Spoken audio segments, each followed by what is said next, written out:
So here we are at 7 o'clock. We're at the top of the hour.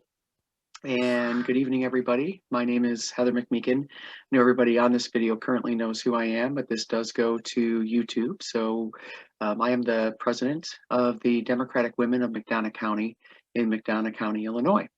And this is our weekly racial justice town hall where we invite anyone who wants to just come in and start talking about the concerns that have been brought to our organization by our members, people in our community, by WIU students. We have a regional university literally in our backyard.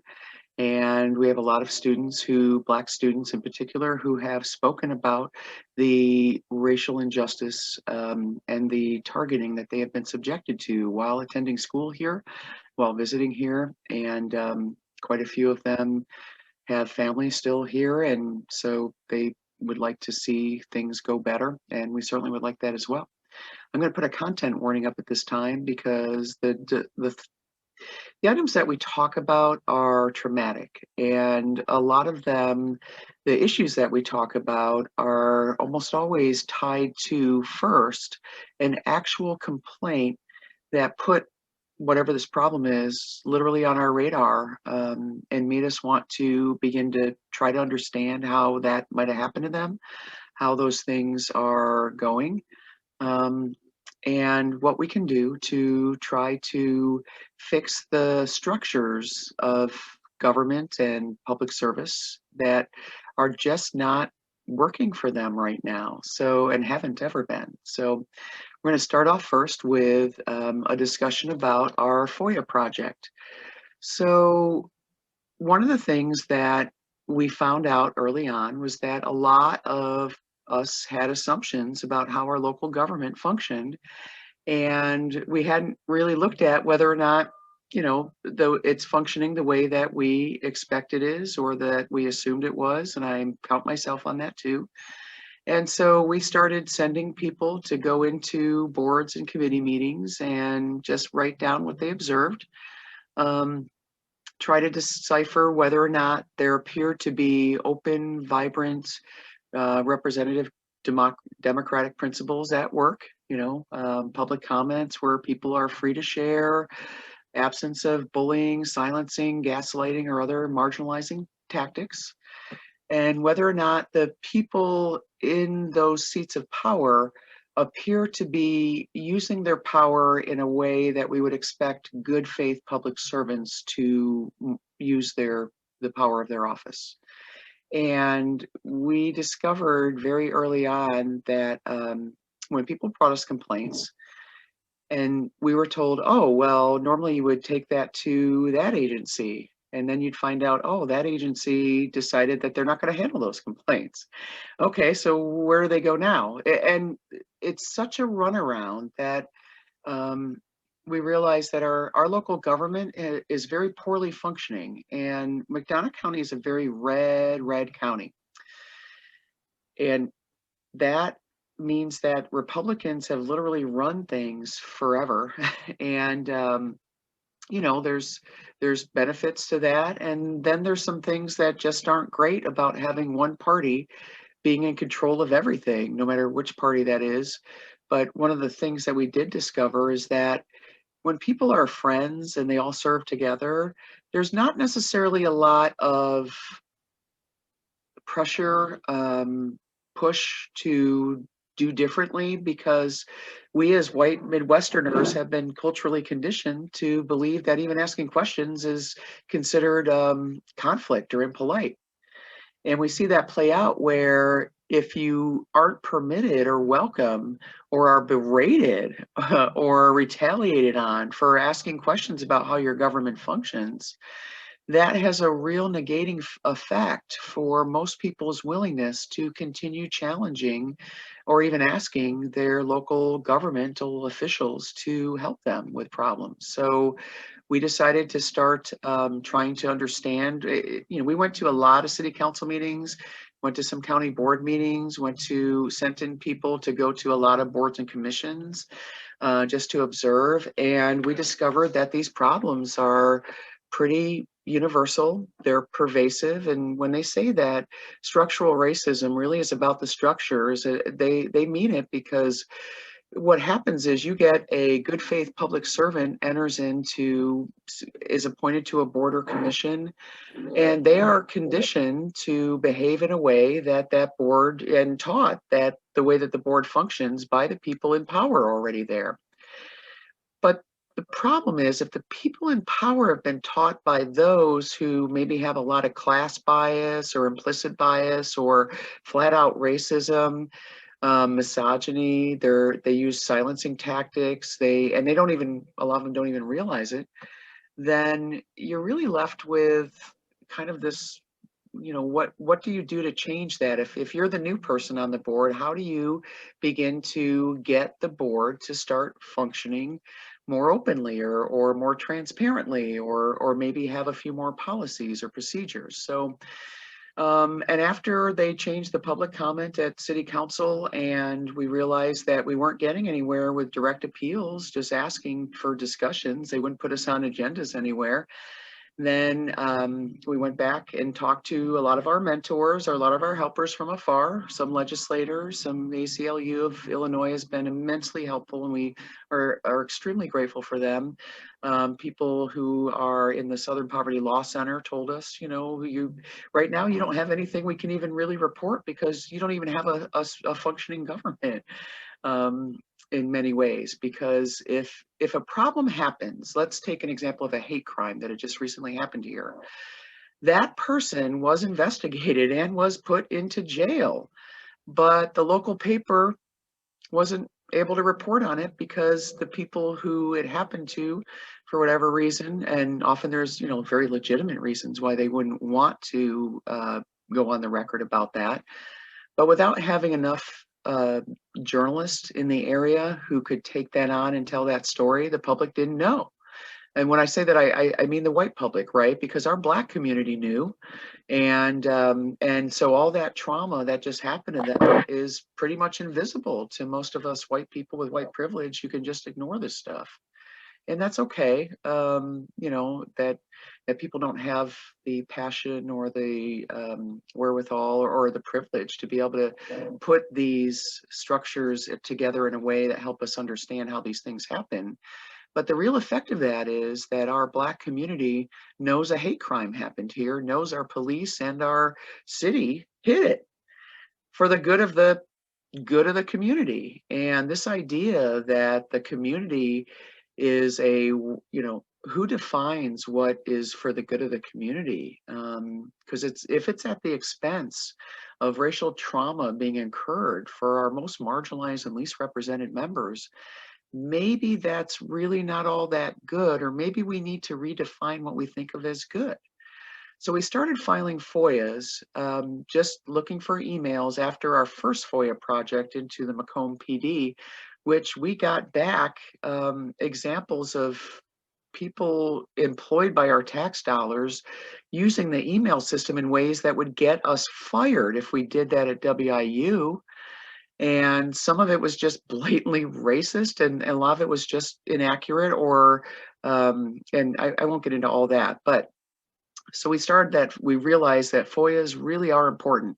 And this is a recommendation we would make to anybody else listening. If you want to really understand how your government is currently functioning, filing FOIAs to get at, say, a month's worth of emails around a topic that occurred from your city officials or your county officials or your housing board, that can illuminate a lot about what the back end discussion was, and that can help you identify who are potential allies who are being silenced, who are the people who want to do better but they suffer retaliation, or they're fearful.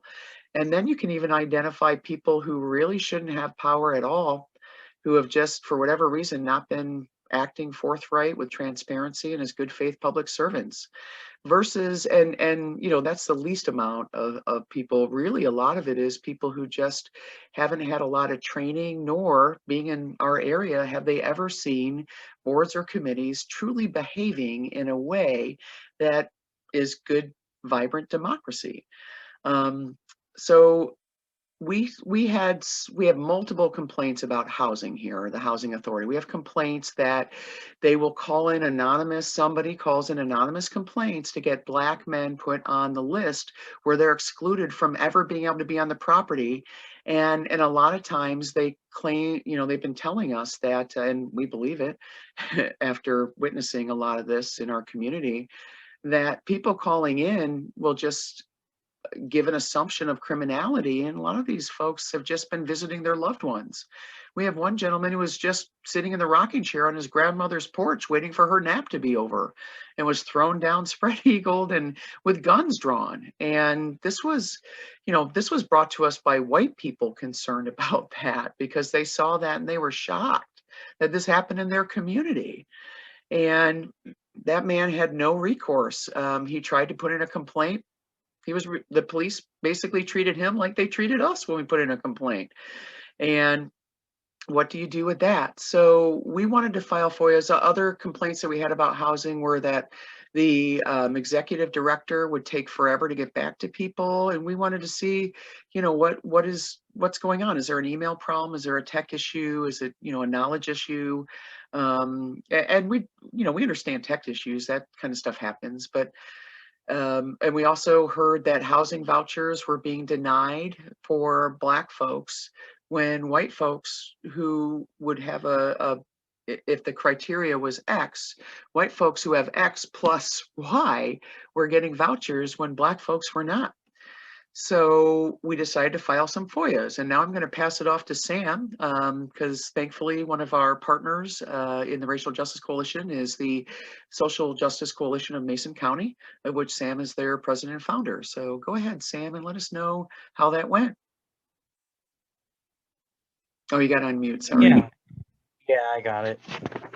So yeah, this is a little lengthy here. So my initial FOIA request to the executive director, who was presumed to be the FOIA officer, but there's no way of telling that as per their website, because there is no information regarding how to file a FOIA, who their FOIA officer is, or how to contact them on their website at all. Which is a violation of FOIA. Which is a violation. Right there. And so I had to just ask who it might be, and I was told it might be the executive director, so that's who I sent the email to. And I requested, looks like 2 years of emails to and from an individual working there. I'm not going to say their name just for privacy. Right, because our problem's not with the individuals. It's not with that person. Be functioning, yeah. And it had been past the 5 days, as per the FOIA Freedom of Information Act, that they must respond to a request within 5 business days in receipt thereof of the request, and they did not meet that deadline. So I did inform them of that, and I did ask for a prompt response, and that was at 7:45 a.m. on January 20th, so this was 10 days after, but it was 6 business days technically because of the holidays.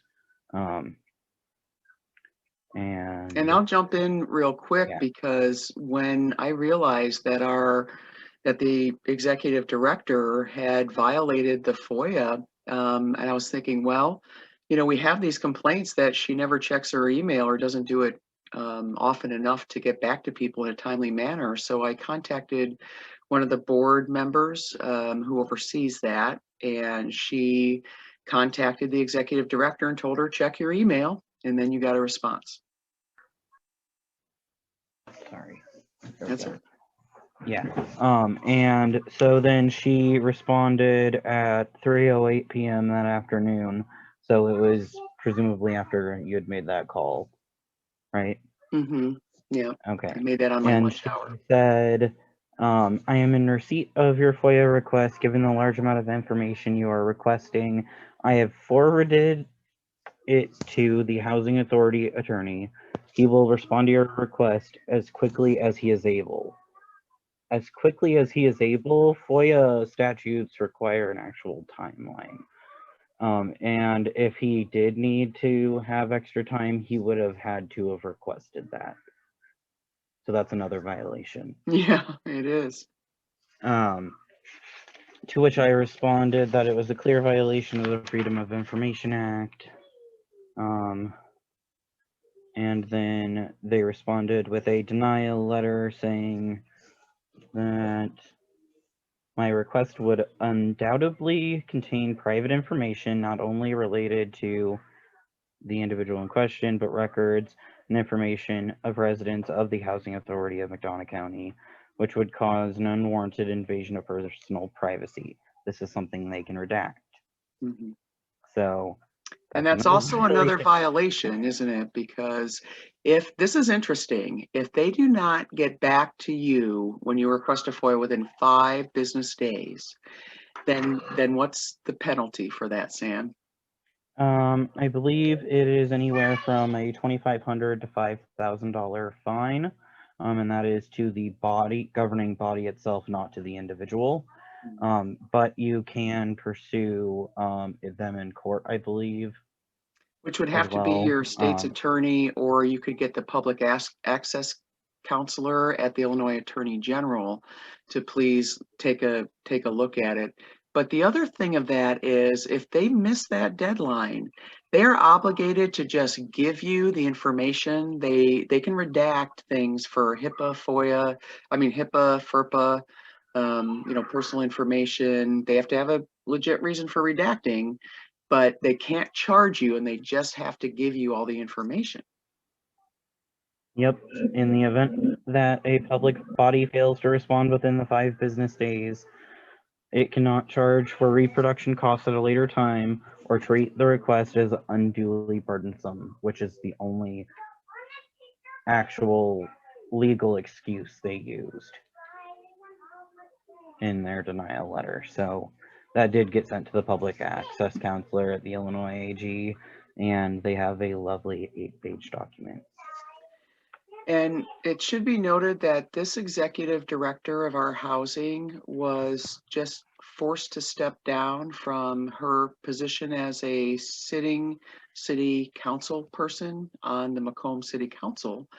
And she was forced to step down by her employer, HUD, for a conflict of interest. So, and why would that be a conflict of interest? If you think about the COVID funds that have come through, all the contracts, they decide rental agreements, they look at rental inspection reports, and they're able to leverage funds from grants and make decisions on who, say, gets a rehabilitation grant so that then they could apply to be able to offer Section 8 housing and get a good government paycheck for the homes that are largely sitting empty in our community.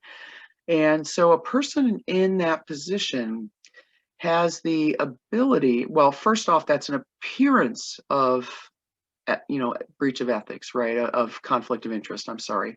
That just gives the appearance of it. And you want to avoid the appearance of it, especially when you're dealing with contract law, because the long-term effects of that are very expensive for municipalities. Like this, there's a reason why we want good faith public servants to know their jobs and to do them well, because the failure to do their job to the letter of the law and also to the intent of the law often can leverage a whole lot of repercussions, not necessarily even to them, but to the taxpayers. So, and this person had sat on there for, I don't even know how long since she had been hired into HUD as the executive director, and been on the city council. It was interesting because she didn't leave until right after the date passed for anyone to be able to file to run for her seat. So she sat there in a conflict of interest in that position until that position could safely only be the decision of our mayor, who she is good friends with. And right there, that thwarts democracy right there. And we have asked for that seat to be filled by a person of color. We certainly and hope that that will happen. But but if you think back, you know, all the funds that ran through that person's position on the city council that also have tendrils into the budgets of housing or into business, that all of those things can be called into question when something like this happens. And even worse, our local newspaper buried the lead. So most of our community didn't even know that she was forced to step down. And while it's nice that, you know, we want to look out for our friends and not embarrass them when they're caught doing an egregious, longstanding conflict of interest for which they've refused to step down at their employer's insistence over time, that really thwarts our voters from being able to understand why these problems exist and what to do about that. So, and then we had another FOIA incident happen this week. And Sam, you just seem to be the one who's so lucky because we have a pretty large team filing. We don't want to reveal all, but we have a very large team of people filing FOIAs. And a lot of them do not live in this county, but did or have friends or family living here who they want to help. And so they're filing FOIAs so that they are less likely to get retaliated on the way that we have been with, you know, the police calling me a liar and all that. And that's a wiser way to do that when you're, especially when you're dealing with racial justice, because sometimes the things that come up in FOIAs often are tied to things that have an essence of criminal behavior in them, whether intentionally or not. And that's problematic because that causes some people to want to retaliate on those who made it apparent that this had happened. But just a reminder that every single FOIA failure, you know, every single time that they violate that qualifies as a misdemeanor, but it requires your state's attorney to actually want to investigate and prosecute. And well, our state's attorney has not investigated and prosecuted a lot of pretty horrible things that have happened in our community, especially coordinated attacks and campaigns against people, especially against a former university president. And so nobody was held accountable at all. So this one though involves our county clerk's office. And the county clerk's office's website over 2 years ago, I had brought it up to our Dem party that they lack sufficient information. It's not, and I'm a webmaster by trade, so I don't want to hear people's excuses that it's too hard or takes too long. If they gave me 20 minutes, I could have fixed that for them. So we don't need to keep giving white people in power assumptions of ignorance or tech incompetence and accepting that as acceptable for why they are not doing their job in a way that they should be doing it, especially after we made multiple attempts to draw her attention to it. We sent in friends of hers to talk to her about it, and she blew them off. So we went to filing a FOIA. So Sam, you want to talk about that one? Yep. So I filed this FOIA on the same day as the last one. And so it was to Chris, the person that you said, the county clerk, right? Mm-hmm. Okay. And I just requested a copy of all emails to and from her for the last 2 years, to which she responded that it was unduly burdensome and a voluminous request, and she also claimed that she receives over 8,000 emails within 2 years' time, which that would be about 10 emails a day. Which, I Yeah, mean, that's if you're a county possible. clerk, that's possible. Mm-hmm. Yeah, and So, we do agree it's a voluminous request, and we didn't expect them to give that to us. We were trying to signal to them that we're going to be asking for a lot. We wanted them to start preparing for that. yeah, so that gave me a way to scope down the request to approximately 500 pages, which is the max before it hits voluminous request. So I asked for a 45-day time frame of records from November 16th to December 31st, 2020. And I received those back on Friday, and I have not gone through all of them yet, but from what I can tell, I've only seen emails from the end of November and the beginning of January, but I have yet to see anything from December, which is what I requested. So there's things in there that I didn't request, and there's a lot of information in there that she should have redacted that she did not. Yes, we want to point this out because Incredibly sensitive information that could dox right. somebody, and that's terrifying. So that's Right. like very problematic. We're extremely concerned about this because, and I don't know whether she was just angry or feeling put upon, or she just didn't know that that stuff needs to be redacted. But also there's some things that shouldn't be going through email at all, because email HIPAA information should never be going through email. Information about contracts that are sensitive shouldn't be going through email. People's personal identifying information shouldn't be going through email. So I'm really hoping that that they'll get some good training and that they will learn. And of course, when we look at those, we don't just release the FOIA emails to the public. Our team looks over them multiple times so that we are assured that we have removed and redacted all personal information, because with the exception of public servants, if public servants, public figures are doing wrong on the public dime, that's fair game for transparency. But if we say found evidence of them doing something personally that had nothing to do with their office, it was just kind of a one-off or whatever, we wouldn't release that, because we really aren't worried. We aren't here to embarrass them personally.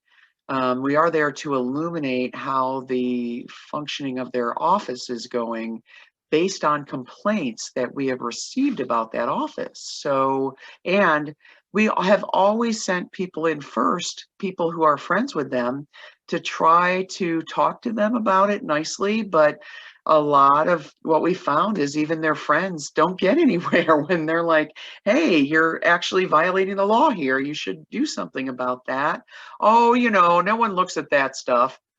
It's just such a, it really is kind of this morass of inherited lack of information combined with a lot of maybe class privilege, a lot of implicit bias. And then there's a lot of partisanship to it as well. And if a request comes from us as Democrats, we're not the Democrats they like. They have Democrats they like, but those Democrats didn't apparently get through either when they tried. And now we've got this mess of all these documents that have this sensitive information that we shouldn't have, that was sent via email to us.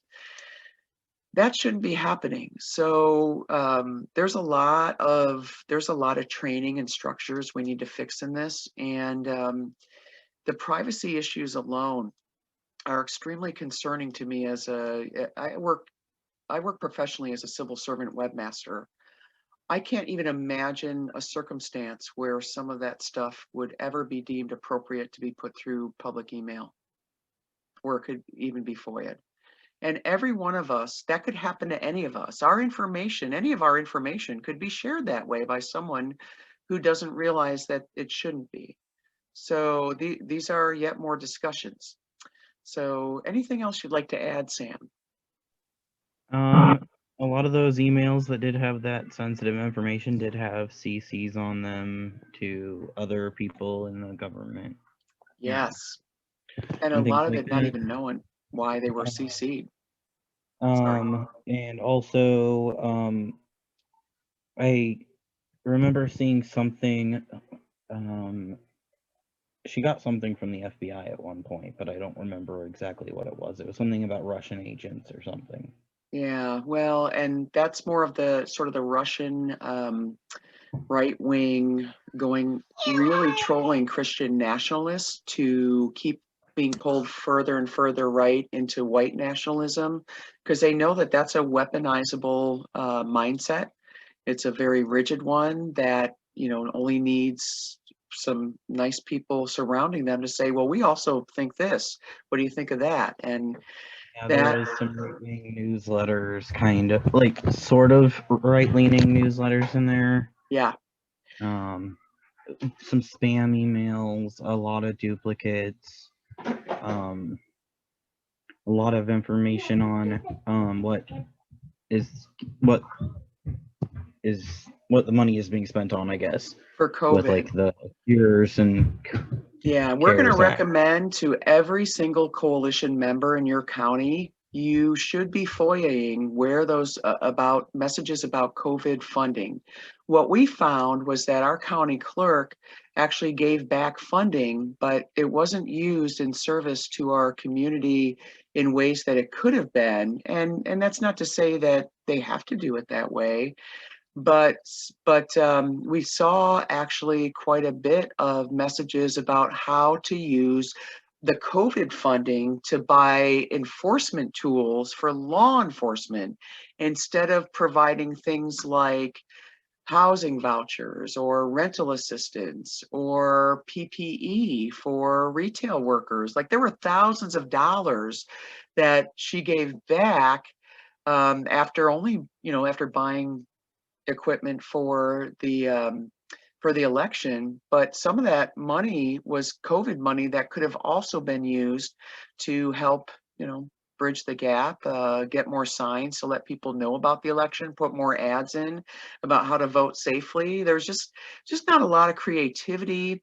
And then the enforcement tools for the police. There's a linked email chain that involves many sheriff's departments where they are talking about how to use those COVID funds to buy things like x-ray scanners and I forget, like a list of really expensive toys that I guess you would need if you expected there to be a lot of violence or whatever. But these are COVID funds, right? These are not meant to be used in a way to help your department get more toys that might be necessary once in a great while, once every so often or several years. But a lot, and this is a trend nationwide that we're seeing here in West Central Illinois, is that a lot of our public funds, grants and such, get siphoned off for pet projects for the police. And remember, it was interesting that the sheriff's department received so many COVID funds because there was a public town hall put on by the NAACP where the sheriff talked about how it wasn't his job to enforce any COVID restrictions and people shouldn't bother calling him and they should just listen to the experts and make up their own minds. And so we're like, but they needed all these COVID funds for these other toys of enforcement to use against criminals when crime is down a lot. Like we don't have a lot of violent crime. Most of the crime that we do have is related to addiction that is going untreated in our community. So this idea that the police need bigger and badder enforcement tools at a time that our roads are broken. I'm going to mute. And anyone have any questions for Sam?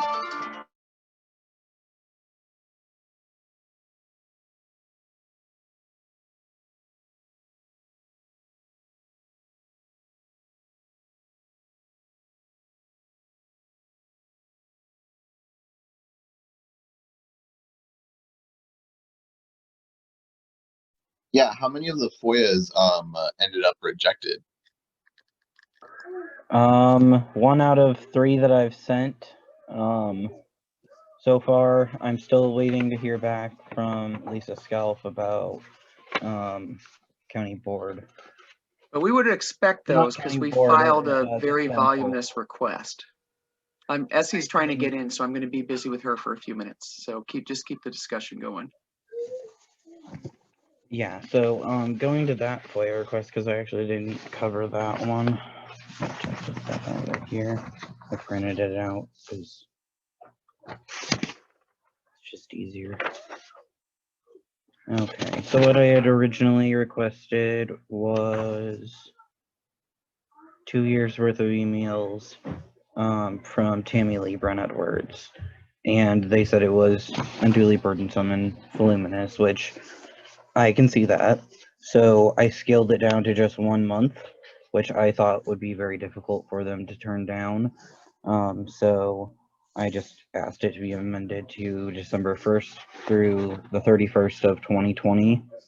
And I have yet to hear back from them, and I sent them the amended request on Tuesday, January 19th. So this last Tuesday. Wow, that feels like forever ago. It's been a crazy week. Does anybody else have questions?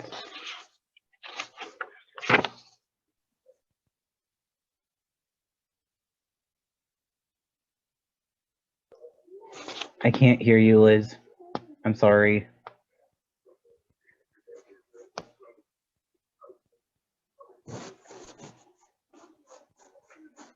Yeah, I still can't. Could you drop it in the chat?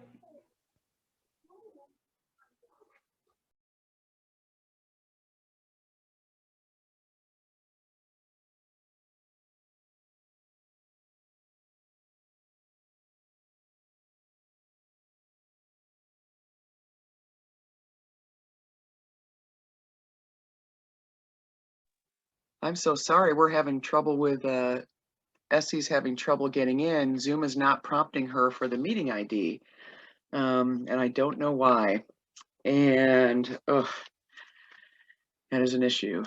Okay, so let's also talk about some of the FOIAs that we have gotten where public servants are kind of revealing that they're behaving in ways that violate the Illinois Human Rights Act. What do you do with that?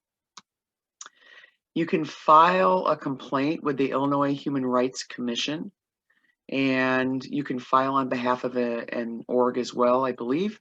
We haven't done that yet, but we're going to be doing that because it's not okay. And the fact that our city government doesn't allow us to get on the agenda, they said under no circumstances will they put us on the agenda to our faces. So what do you do with that when you're trying to do racial justice? And that's a tough thing to get around. And all you can do is try to put your complaint to a higher authority and hope that maybe they will have the power to educate and inform your local officials what they should be doing with those jobs. You can also file with the Illinois Attorney General. But what we have found with filing with the Illinois Attorney General is that you're required to gather all the evidence yourself. They want you to do all the investigating and put it all in a nice document that's perfectly annotated. You have to show why you believe that it maybe is a violation of some law. And if you're a marginalized class, without class privilege, person who has suffered harm at the hands of, say, authority figures, and you don't even have housing privilege, maybe you are, jumping from a friend's couch to friend's couch because you can't get a job, or you don't have a phone, or you're in a domestic abuse situation. I mean, these are all problems that real people in this community have. And they were willing to file complaints to the Illinois Attorney General, not for themselves to get justice, because even though that the bill that just passed will change that, but until that law is enacted, the only thing the Illinois Attorney General is allowed to do is look at the pattern and decide whether or not there's a pattern violation, which would then bring that into their jurisdiction, and then they could launch a further investigation. Or if you have evidence of a crime, they will send that right back to your state's attorney.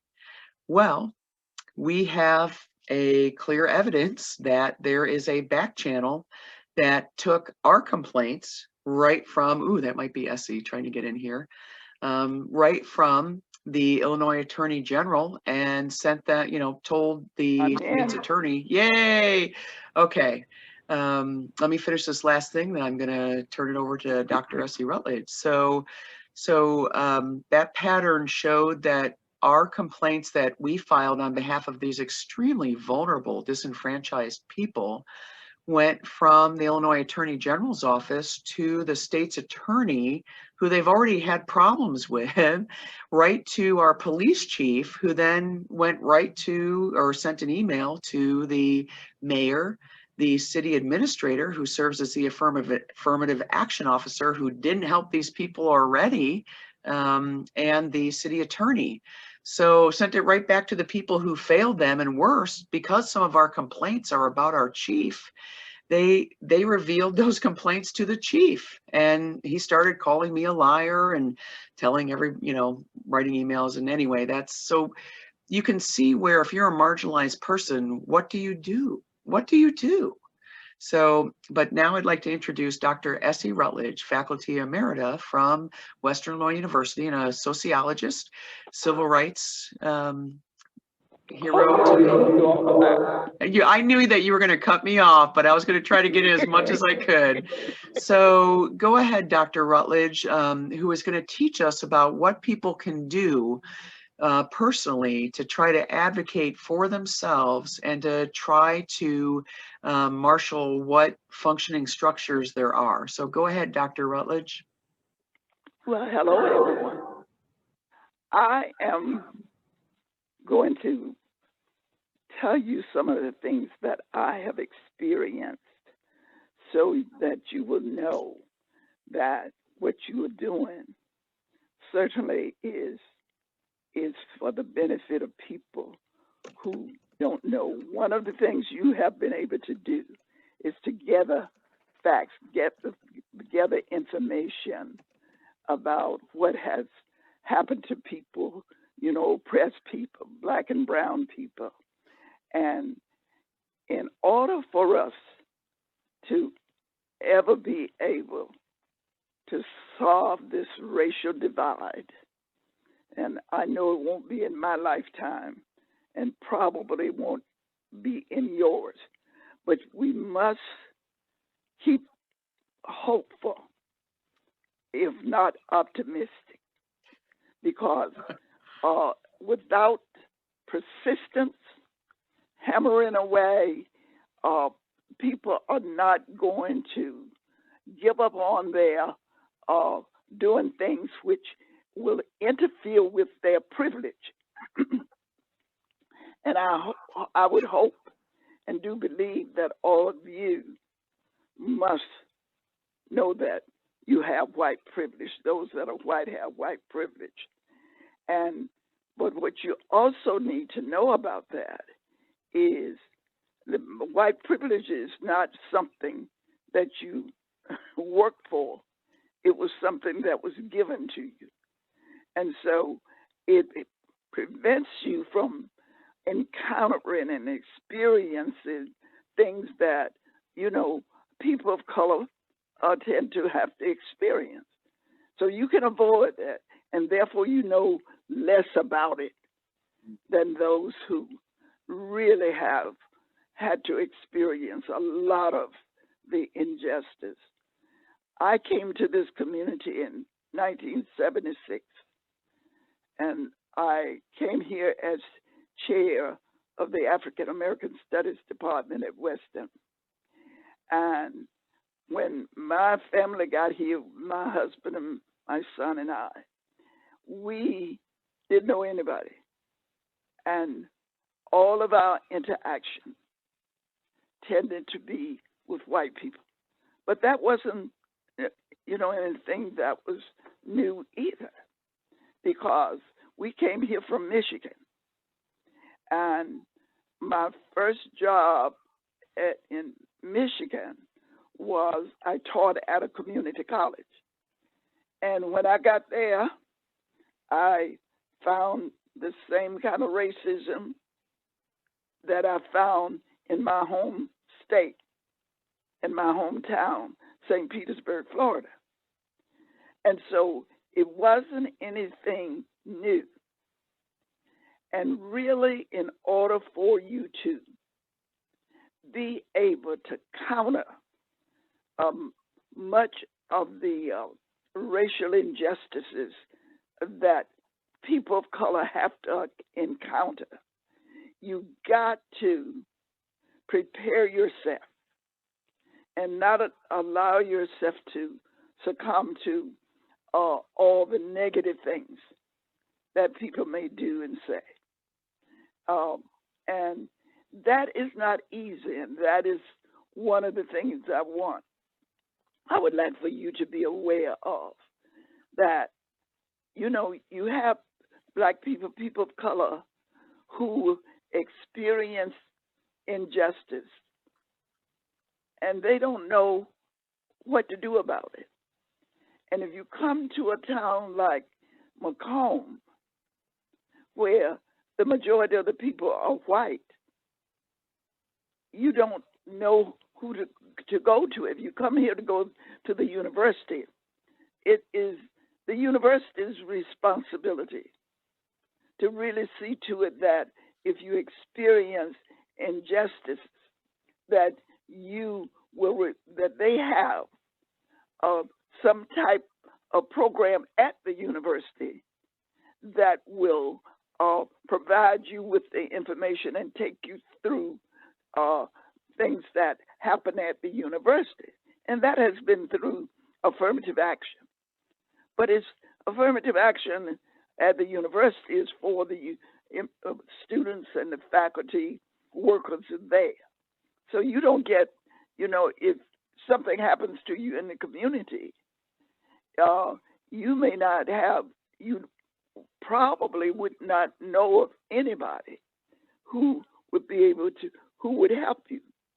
And one thing that Black and brown students need when they come to a town that is predominantly white, and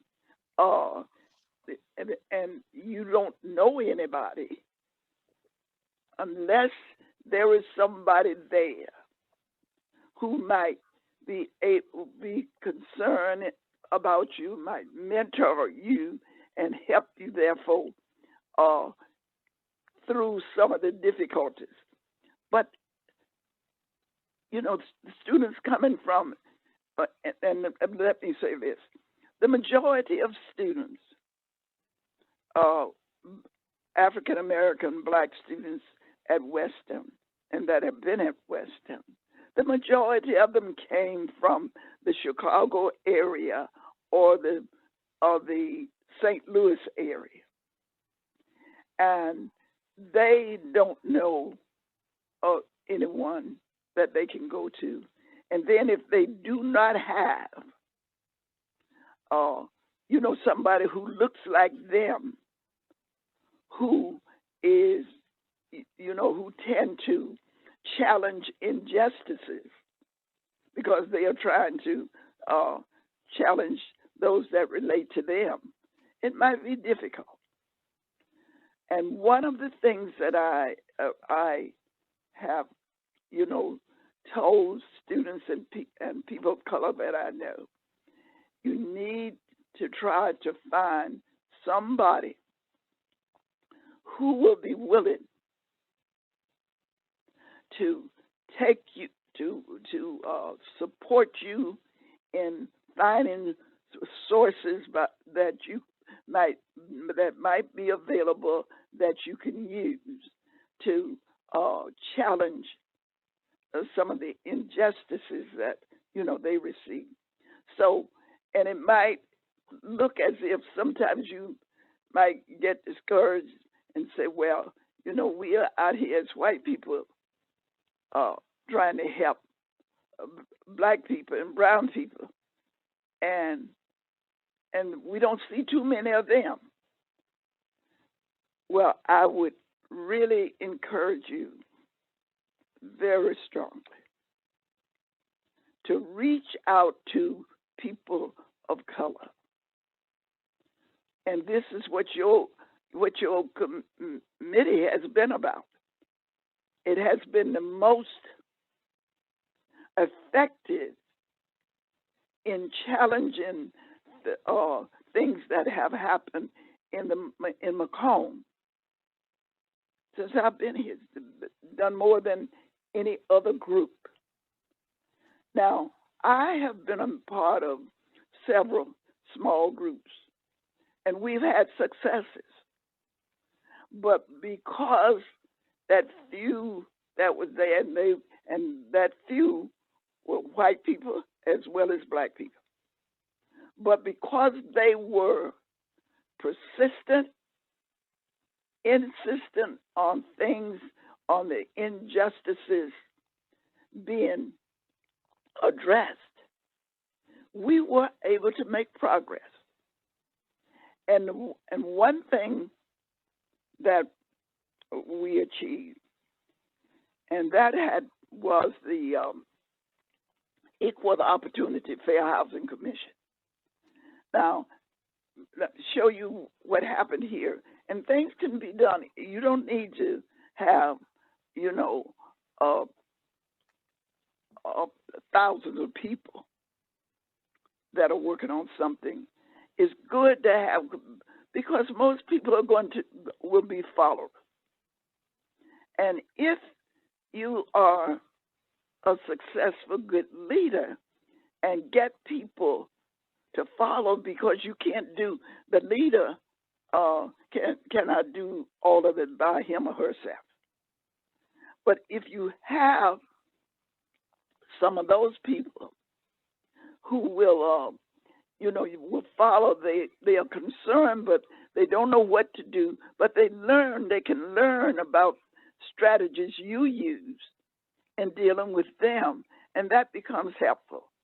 Well, now the way that Equal Opportunity Fair Housing got started, there is a woman whom I had befriended, my family befriended her family when we came here, and she was concerned about some of the injustices that were going on, and one of the main issues that they were dealing with was housing.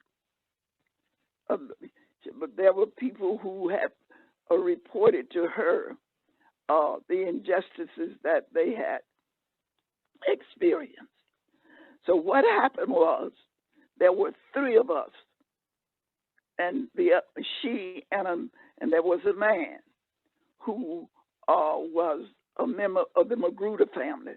The woman was a member of the Houston family. And what we decided to do was we were going to the city council meeting every time they met. And we constantly brought up the injustices that people, black people were telling us that they had experienced. And that led to the city council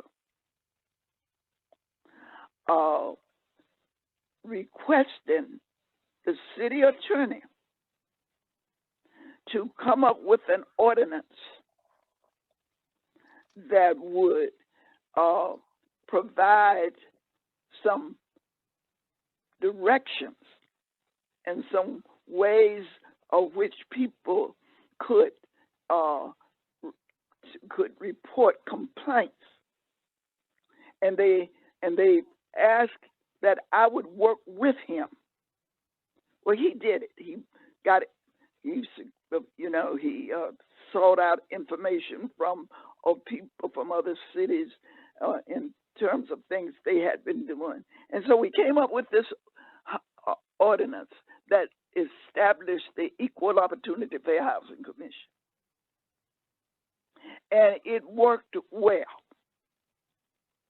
People knew that if they faced discrimination in Macomb, and these cases, the cases that were covered by this, the type of cases, were in regard to employment, and as well as difficulties or injustices in the schools. And so it worked well until let me say this. Politicians are going to do what they can to try to protect themselves in every way they can. And they do not like, many of them do not want, any interference by the citizens. So we have been successful, and now this is a racist experience I encountered.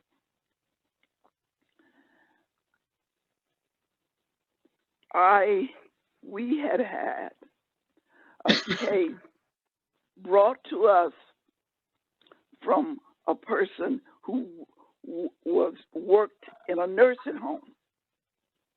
She had some racist problems, and there were some amongst a few other Black people who worked in that nursing home. So they invited me to come in and give a workshop to the workers. So for some things they were doing, they might not have been aware that these were acts of racism. But I did the workshop, and then after doing the workshop for them, and initially, let me say this, I didn't want to do it because I didn't want anybody to see this as a conflict of interest. Well, I laid the ground rules, and those rules were, I will do this under the condition that I will not take any pay for conducting this workshop. Because if these people are interested, and if you, the administrators, feel that this would be of benefit, I'm willing to do anything that is honest, fair, and anything that might lead to some positive changes. So I did that, and my other rule was, I will not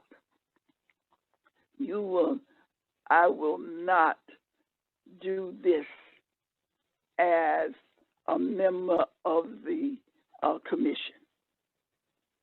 I am doing this as a professional person who does these kind of workshops. Mm-hmm. But that didn't go too well. They accused me of being. They accused me of this being a conflict of interest because I did it, and I was the chair of the Equal Opportunity Fair Housing Commission. So it was time for my renewal on the commission, and the mayor decided he was not going to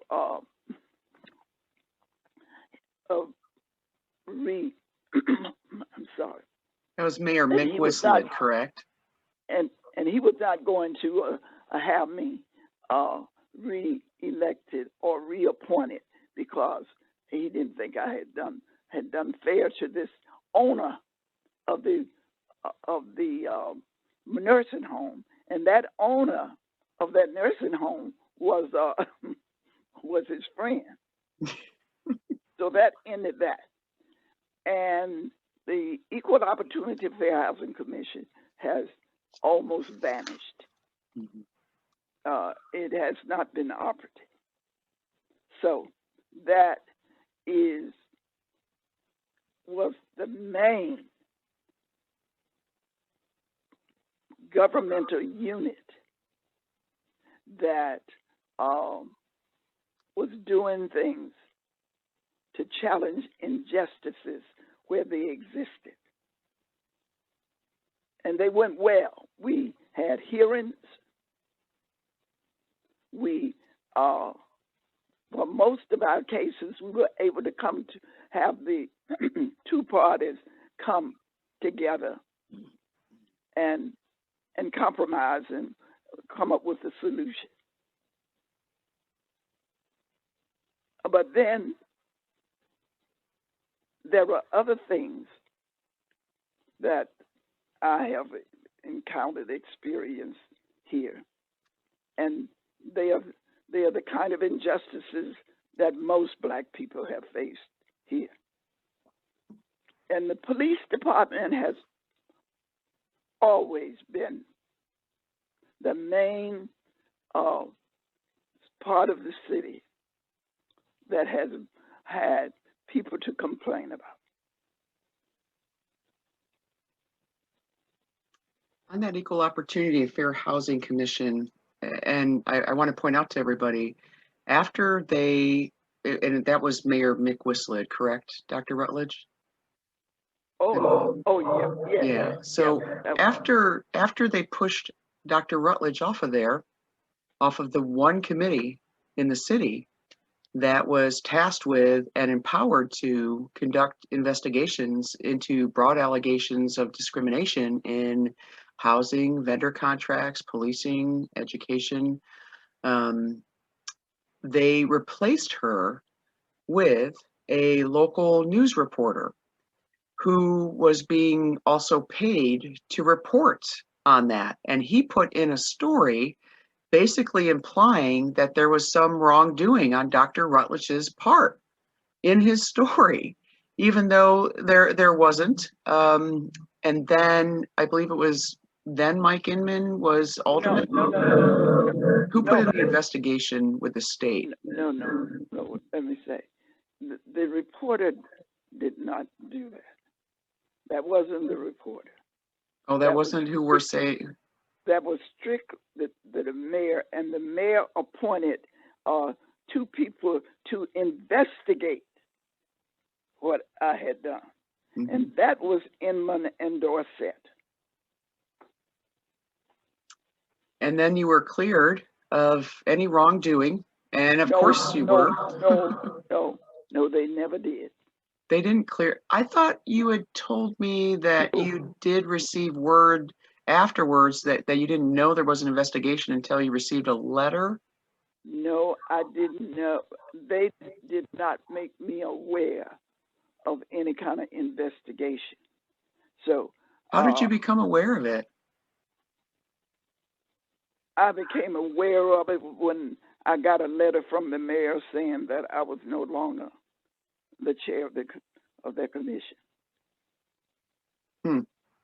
And I had not been told even about the decision. Oh no, the committee agreed that I had what I did led to a conflict of interest. Oh my gosh, I'm so sorry. And we have a very extensive timeline of what happened to that ordinance and that committee over the years. As soon as they shoved Dr. Rutledge out, they began working to systematically dismantle that ordinance, to water it down. They disempowered the committee and told them that they can't do investigations any longer. And then they installed a gatekeeper, our city administrator, who gets to even decide whether or not anyone even gets to approach that equal opportunity and fair housing. Instead of a person getting to go to the committee itself and say, I've had this problem and I need help, they now have to go to one class privileged white male who gets to decide whether or not they get to go to this oversight board. Well, I would say that not exactly so. They did not want this committee or any committee in the city investigated. They wanted, they put in place, and they had begun to do this before I left. They put in place requirement that if there was an employer who had, I think it was 15 more employees, Mm. they would have to file a grievance with the Human Rights Commission. Instead of it being investigated locally. So they basically removed a local power of government to help people with discrimination and told them, hey, go to the state if you have a problem. Wow. Well, after no question about it, after this case was filed by the owner of that nursing home, because that was the beginning of the downfall of that committee. And we had everything done according to the ordinance. We were governed by the ordinance. Mhm. And things, we had no problems. But that was a type of challenge that the mayor did not want. Nor his friends. Right. But, there are things that have gone on in the schools Mm-hmm. that affect children. I've been to many conferences with parents regarding injustices done toward their children. And people need to know that you have a right to go to the schools, set up an appointment to see that whomever it is that was the perpetrator of what happened to you, plus the principal, and not only there, go to the superintendent. I have gone to the superintendent with parents regarding cases that they were concerned about. And you do know, not only do these kind of things happen within institutions other than the city, but they also take place and happen in places that should be governed by, the superintendent, the principals, but they don't always, know about them. And so that is one thing that parents need to know, what are some of the ways in which they might challenge these injustices that are brought against their children. And there are people who have, as I said, I've gone and supported people because I firmly believe that if you are going to make some changes, if you are going to know what is happening, you've got to be at the table. You've got to be sitting at the table when those discussions and decisions are made. And of course, there's a lot of people who don't want you at the table. Well, you're not concerned about what they want. It's your right. And if you can get at the table through, challenging the system. And there are things can be done at, in the beginning, you can try some means by which you can try to challenge things that happen before you have to go to, you go up the ladder for some things and see and make them aware of things that are happening, when sometimes, if things are taking place against children, people don't even know about it. Mm-hmm. And I don't know if any of you might have seen a report. I heard a report on TV yesterday morning, I believe it is, where there were these black kids in this white school whereby they were using racial epithet. They were saying things, using racial slurs, and the school decided that they were going to start a program so that these kids would be taught about things that were racist and things that were hurtful. Well, the parents challenged that. They said nobody had the right to tell their children how, anything about racism. This was Texas, right? The Texas one? Yeah, I think it was in Texas. And the blowback from white parents saying, how dare you try to prepare my children to be able to be successful in a global community as functioning adult citizens. That says a lot.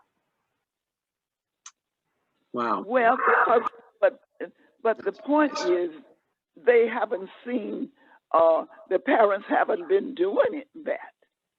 We can assume that when these kids do stuff like that, that is because they don't have a clue. They have a clue.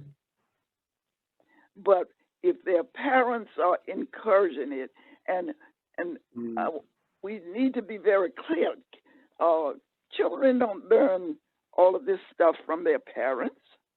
Right. But this racism is institutional and systemic, and therefore every institution that they have to be involved in has many cases of racism taking place every day.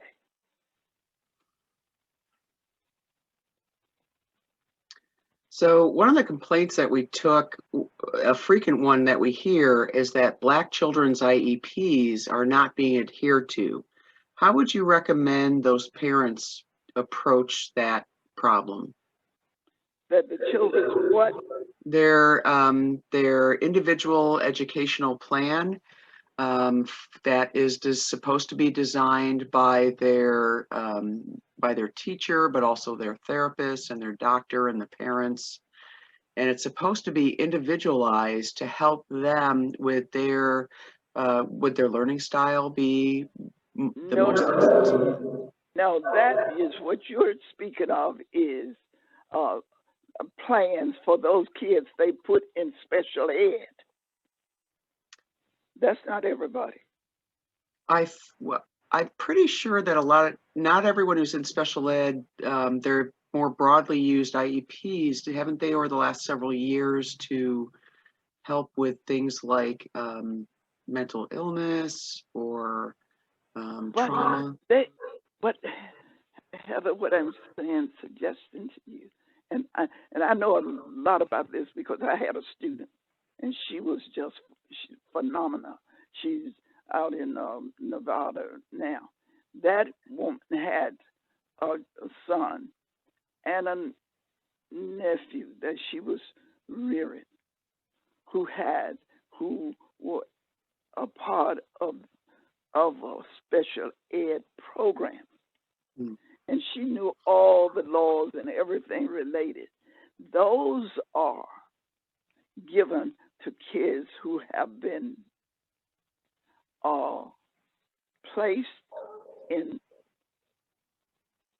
as I said, because they have been placed in those special ed classes, and they have to have a special program or programs that will be used so that they can learn as best they can, but because they are not streamlined, they put in most of the special ed classes used to be, the kids were in separate classes. And so they have special, teachers that deal with them to help see to it that their individualized program is followed. So what do you do if you're not having any luck getting that followed, and you feel like it's because they aren't hearing why it's a problem for your child? Let's say your child is Black, and you pretty sure that there's some discrimination happening there. Oh, well, you don't even have to ask that question, because generally there will be some. But those kids that have been put in special ed, for the most part, when it comes to Black kids, they have been placed in special ed because of little Black boys active, and the teachers don't know how to handle them. They put them in special aid for behavior problems when they don't, not really behavior problems. It's just that teacher hasn't done what she or he needs to do to provide the alternative kind of programs that the kids need. And for the most part, the white teachers do not know how to deal with Black kids because they haven't had that many of them. Mm-hmm. And so they use the same approaches for those kids. But in special ed, that's also true for the white kids. And there's a bias at work that people have brought us complaints have pointed out, and it kind of works like this. We as white women in particular have been taught that raising our voice equals disrespect, or speaking passionately equals danger, and so when we have white teachers who really don't have much contact with people who are not white like we are, and they encounter students who weren't raised that way, they perceive that as disrespect as opposed to just a relational style or a communication style. And so that disciplining needs to be addressed.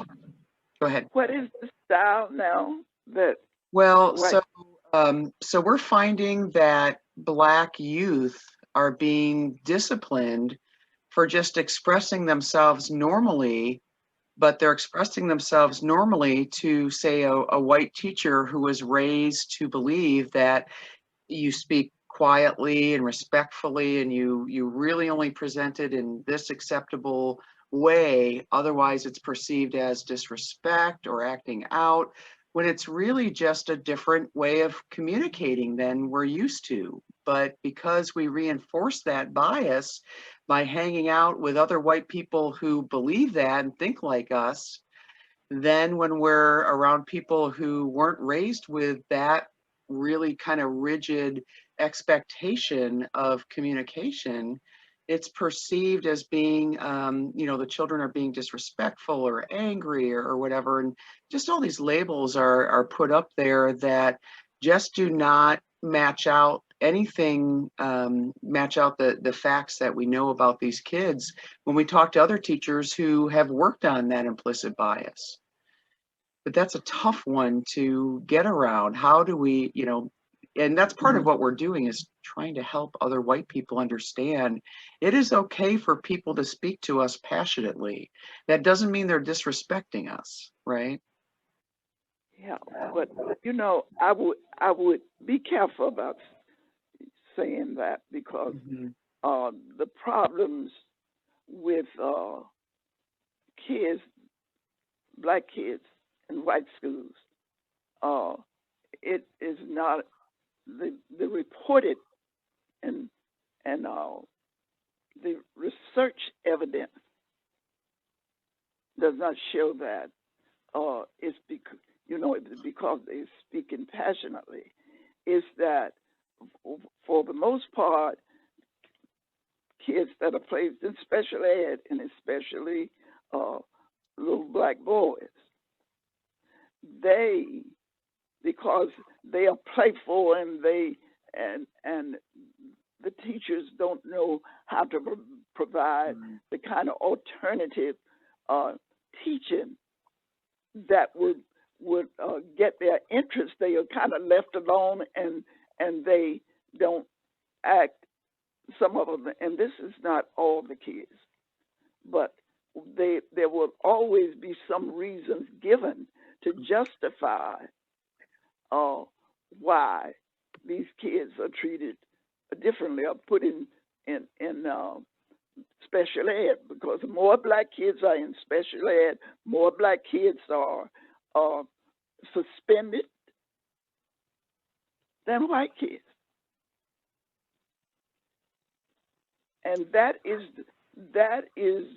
the reason there has been a lot of emphasis on white teachers. People training to be teachers need to understand knowledge that is available about black kids. They don't deal with them. And it's generally, they don't know how to deal with them. And they are playful. And the teachers are not as concerned about them, because if they are a few in their schools, they don't get a chance to learn too much about them. And that is the classroom sizes. Right. That also is a function of teachers having too many kids in every classroom and not having enough space as well, which adds to and that's not an excuse, it's context. But a lot of the structural injustice, this is one of the reasons why we want to solve racism, because and using racism as a lens for highlighting the parts of our society that just don't work well for everybody. And that would be an example of something that would benefit all kids to have smaller class sizes. But the disproportionate negative impact to students of color in that situation, really, really stands out. If you look at, and the statistics of our Macomb schools are just really disgraceful. And those have not moved significantly. I think I first started having people come to me about 10 years ago about that. And I've spoken at the school board meeting a couple times. And before I was a member, before I formed this org. And those stats really have not moved. Neither have the number of black teachers and I don't think we have any black administrators at all in our entire Macomb schools. Representation matters.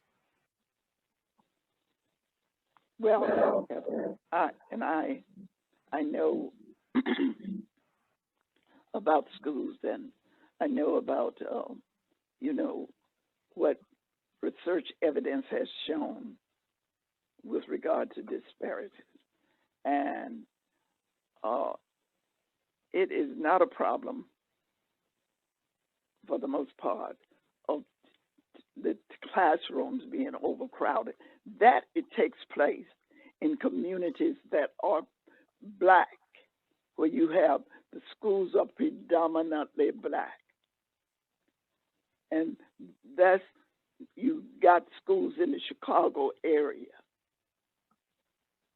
where the teachers don't have the resources and they are overcrowded and all other kind of problems. One example of where that is harmful locally is that, for instance, the school lunchroom was not large enough to accommodate all the kids to eat. So they had to put them on such rigid schedules that they literally come in and they really don't even have time to socialize. And they're not socializing as much in the classrooms, you know, having to adhere to so many standards and having to have so many students that have to get through that content, that the teacher has to teach to those standards and try to move the whole group forward. And so even in the lunchroom or on the playground, when there's just not enough adults, but there's also not enough time, and there's pressures to just hurry through things that should be social learning opportunities. That's just really unfortunate. Well, you know, one of the things is there is not any overcrowdedness in the Macomb schools with black kids, Right. to make for the difference to be based on anything other than, for the most part, the discrimination. And a lot of the discrimination that takes place is between the students. Black kids are bullied. You know, they got bullies that are around. And you don't have too many black kids in any classroom. My son went to the Macomb schools. The first time he had a black kid in his class was when he got to junior high school. So he never even had a peer until junior high. He didn't have a what? A peer who wasn't white until junior high. Wow. Oh, your son? No, well, I was saying your son didn't have any peers. Like, No. my son all the way through school had kids who looked like him just about everywhere. Oh, of course, but that wasn't, you know, that wasn't such a problem with him. Right. I remember when he was in second grade, there was some kids who were calling him, referring to him as chocolate. Jeez. And he did not like that, and I did not either, and I challenged that. We got rid of that. I called the parents and went to talk with the principal. And it didn't happen anymore. Is that what you would recommend people do now who have similar issues? Of course, your child is your child. What I feel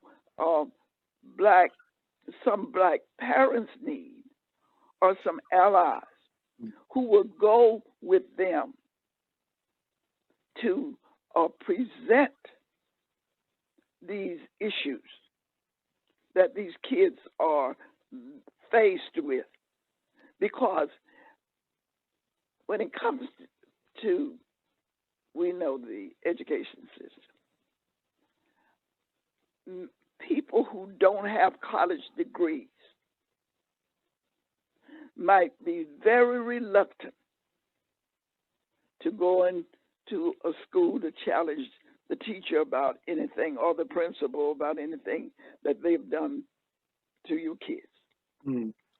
So you need somebody who understands the system and how it works so that they can go and help present the case for their children. Is there a structural change that we could make to leverage that to being a little less, that's, you know, that's a lot of power differential to confront for any parent, I would think.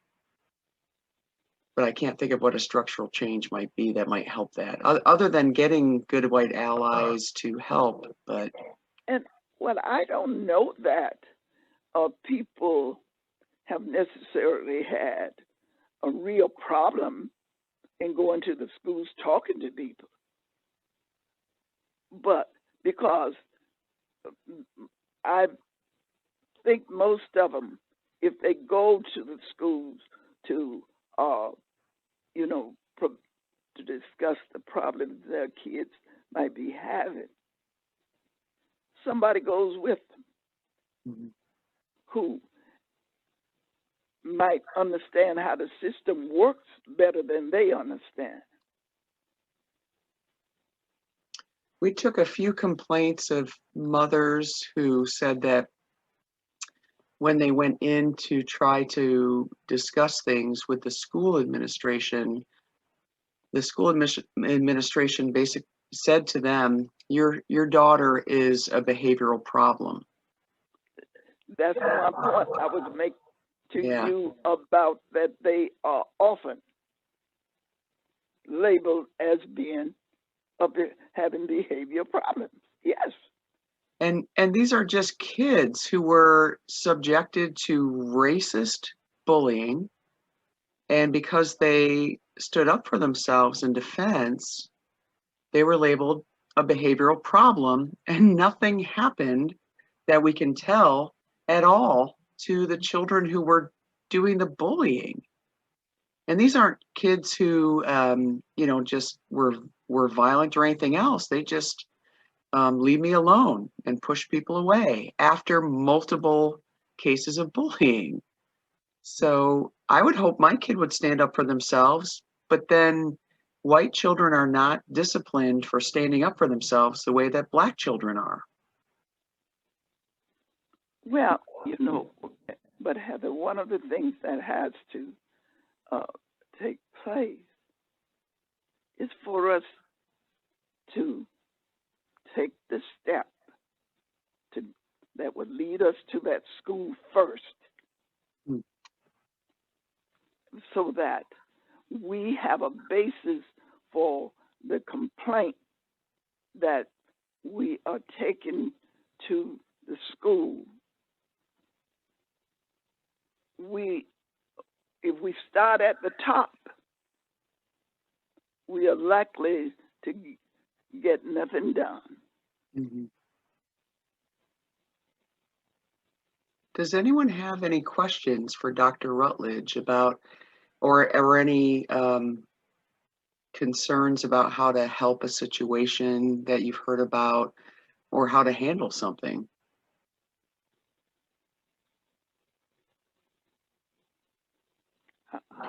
I would like to know what are the problems that some of the people of your committee have been told about.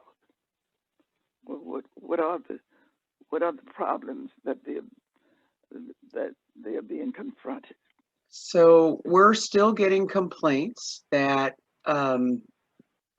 at least right before COVID, we were still getting complaints that Black children were being targeted for racist bullying on the buses, and including by one of the bus drivers. And when those parents called the bus garage, their calls weren't returned for 2 weeks at least. And I'm trying to remember, one of them, it took 4 weeks before they got a response, and I forget how many phone calls, and they only got a response after going into the bus garage and standing there and demanding to be heard. And then they found out that even though there is video on the buses, if nobody has filed a complaint in, I think it's, at least back then, they were told it was like 2 weeks, I believe. then they just erase that because they need the space on the video server. So we actually have a former bus driver who reached out to us and said that the bus garage had a person there who knew that process and would intentionally push the complaints past that window so that the evidence gets destroyed. So then it's just that child's word against, the bully on the bus. And even when some of these Black children have had multiple white kids on that bus affirming that they had been bullied and that they had been hurt and targeted, that even those white kids were not listened to by, and I don't want to say the bus driver because I don't remember that particular case, but they felt like it didn't matter, that there were plenty of witnesses to what the white bully was doing. And then we followed, up with some of those kids whose parents, what did they do then? For some of these cases, those parents then formed independent ride shares with other parents so that even though they didn't have time off and they risked losing their jobs to be there to pick up their kids and to drop them off, they felt like it was worth losing their jobs rather than subjecting their children to our bus system here. And that is, that when your busing system is run in a way that, and remember, we have a bus driver who's relayed this. We have many parents who've relayed this. We have other white children who've relayed this, along with the parents of Black children who have suffered trauma underneath this. When that is the reality, and right there shows that's a real devastation on a family. That's several years of you having to take your time away, whether you have to blow vacation time to do that, and therefore you have less vacation time for hearth and home or, rest, whether you put your finances at greater, and not that finances are great for many in this community, but if you're already having to pay somebody to pick up your kid, or you're having to trust others to get them to and fro, it just adds a lot more chaos to their everyday existence, and a lot more what we would call structural noise, meaning that has emotional resonance as well as economic impact that disproportionately harms these Black families, or any families who feel like they have to resort to that. And we did bring it to our school board's attention, and this happened a year ago underneath COVID, and we haven't had many complaints about the buses since. But of course, school hasn't really been in session. So, but I will say that one bus driver did say that school board member did speak to some of the other people in the bus garage who relayed that there were structural problems there. And I don't know where it went from there. I think we'll find out after COVID, but that's definitely on our list of things to go after and try to fix. But for the problems, the complaints you've heard are more about the bus than the bus. We've gotten some on sports, that Black kids are not picked to be in the paper by their coaches, thereby decreasing the evidence needed to help them qualify for scholarships, even when they've outperformed some of their peers.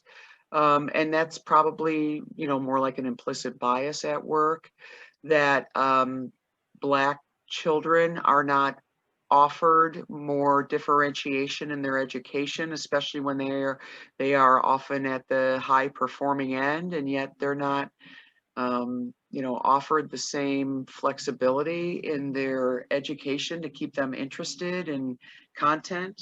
And we've also still been hearing that Black children are still suffering microaggressions, and this is some of the white children of many of our members relaying that they are bringing it back to them and saying, "Mom, they said this to so and so today, and when I tried to say something, they just yelled at me." And I think we really need to talk about this community also through a lens of it being, we have a lot of Trump voters and supporters here, and the level of vitriol coming from some people on the right, and stepping up racism, that is being absorbed by their children as acceptable behavior. So we have another complaint that a Black child who has medical needs is constantly being threatened by his white peers, where they pretend to pull off their masks and say, it's just fake anyway. And when that parent tried to talk to the school district about it, they were told that that their really vulnerable Black child was, just needed to learn to deal with the stress better. This is a life and death issue, right? So that kind of trauma that's racial trauma, but it's also institutional betrayal trauma. And when families suffer institutional betrayal, that is what we would call, a secondary wound that is literally on all of us, because we could be preventing that, and we don't. And that's something we definitely have control over. So this idea that there's an empathy gap for our Black children who are more at risk under COVID, and already suffer a lifetime of racial trauma just growing up in this community that our white students never face, unless they happen to get it vicariously through a loved one, witnessing a loved one's, sorrow or depression, or just witnessing injustice. But when those complaints come in, we've got someone who's really, really vulnerable, and often the family members like, I'm just afraid of them being targeted worse. But and I'll admit, I struggle a lot of times to know what is the right thing to do to empower while also protecting people from possible retaliation. And I guess what I have concluded is that empowering people to put things on the record by sending an email or writing a letter, outlining the issue, and then that forces the school district, and this could be any school district, that this problem, we're not unique, right? This exists everywhere, but then that, starts the clock on both Title IX, and it starts the clock on, then now that they are aware of it, they are obligated to investigate that and do something about it. But what we're finding is a lot of school administration, will encourage these families, oh, just come in and talk to us, right? But if you don't at least start the clock on that complaint in a formal way that is written down, such as an email that has a time date stamp, and the problem not only isn't mitigated, but worse, maybe it steps up or becomes even worse. Without that record, that becomes very hard then to hold them accountable for what happened before, when the new issues happen. But is there something else we're missing in there? Is there any steps we're missing, Dr. Rutledge, that we could be using to help these families? Well, first, Heather, I would recommend, if you got this kind of recurring thing taking place with with a number of different children, first, if we would keep a record, do what we can in the meantime, but we want to have evidence to be able to present when we confront these people about the things that are going on. Because I've heard a few cases with regard to bullying, and I know they go on, but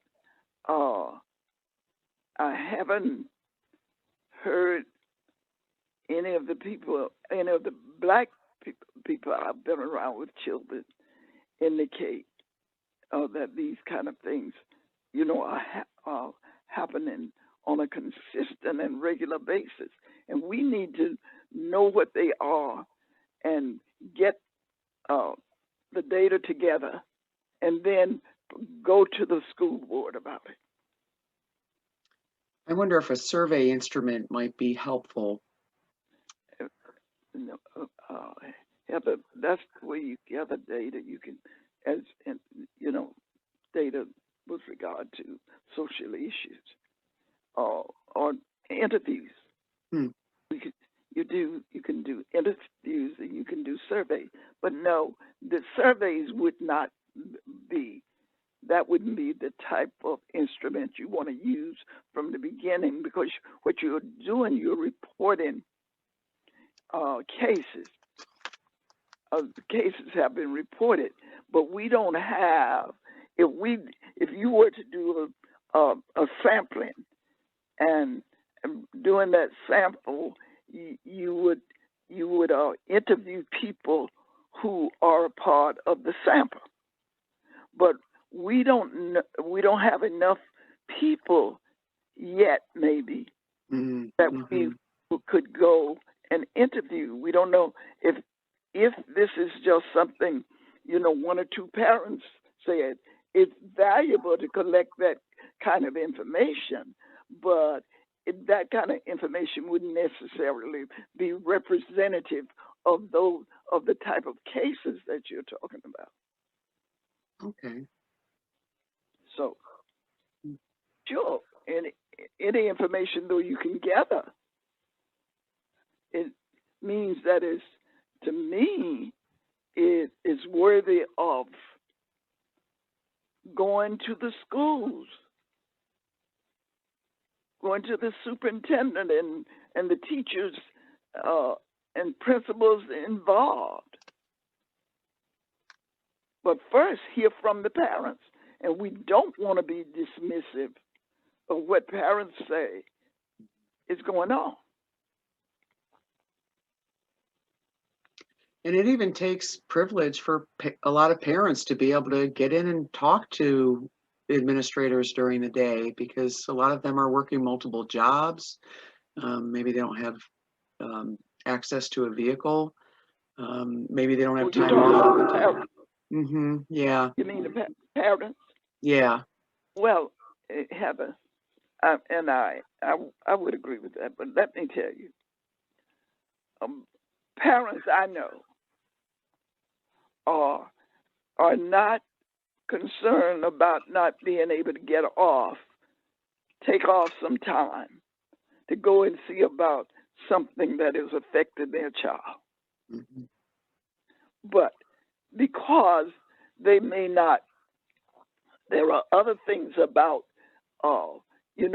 approaching the school and whom do you, you really inquire to. But that is not something that all these people might be able to do. So let's find out what has been done to their children. Switching gears. Oh, sorry, go ahead. I was going to say, switching gears just a little bit, what would you suggest now for those people who feel the police have mistreated them, now that you have witnessed how the complaint system works?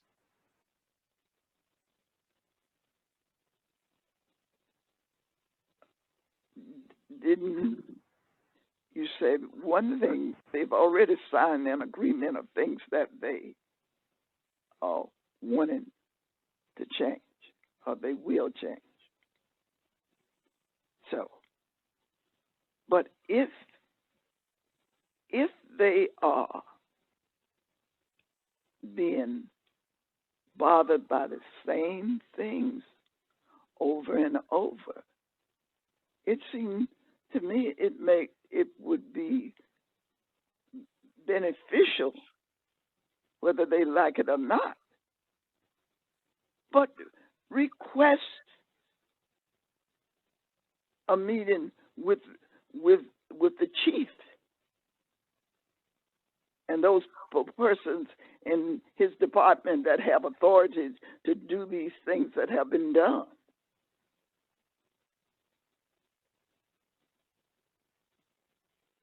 Yeah, we have a lot of people who fear being treated the way that we were in that complaint system, and I'm not sure what to do about that, because that complaint system is what it is, and despite our best efforts and suggestions and even providing best practices to the city for how that's supposed to go down, they are okay with the way it is, I guess. But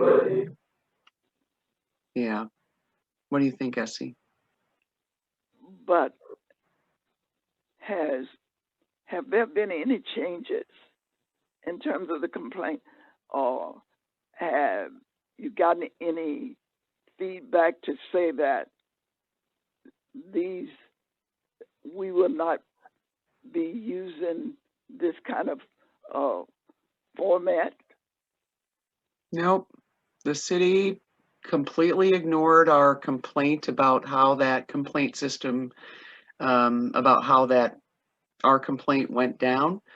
And if anything, they doubled down on silencing us by redoing the public comment, so we couldn't even talk about it, since they won't put it on the agenda for a discussion. Yeah, and you know what?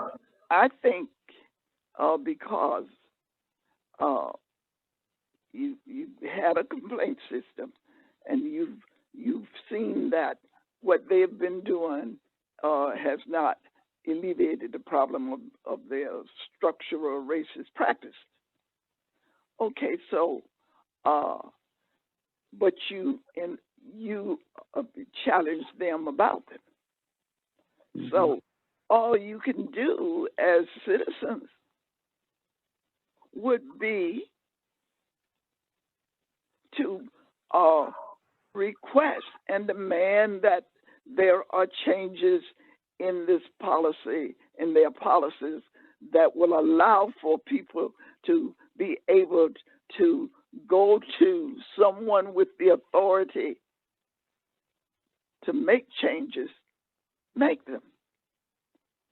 You would inform them that that is not a practice that you recommend, or if you are recommending a practice that will tend to really make for some changes, then you're going in the right direction.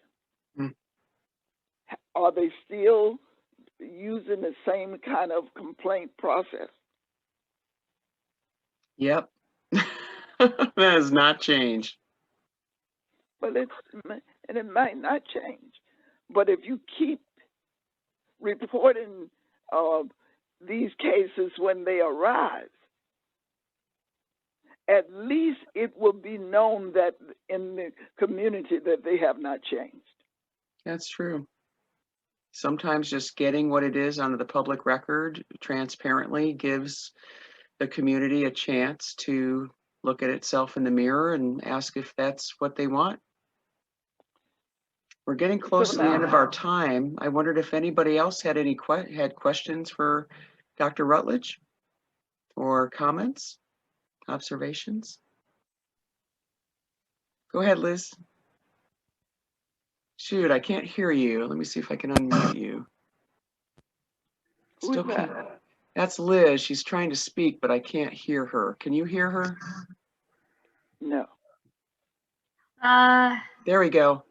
Oh, you can. Okay. I think it has to do with my earbuds. So I'll know that for next time, because I've had this problem before on my phone as well. I just wanted to take a second here to personally thank you, Dr. Rutledge, for giving us all, some incredibly valuable information that we're, myself included, going to take and, use to not only reflect on, but also to see what we can do to better ourselves as allies.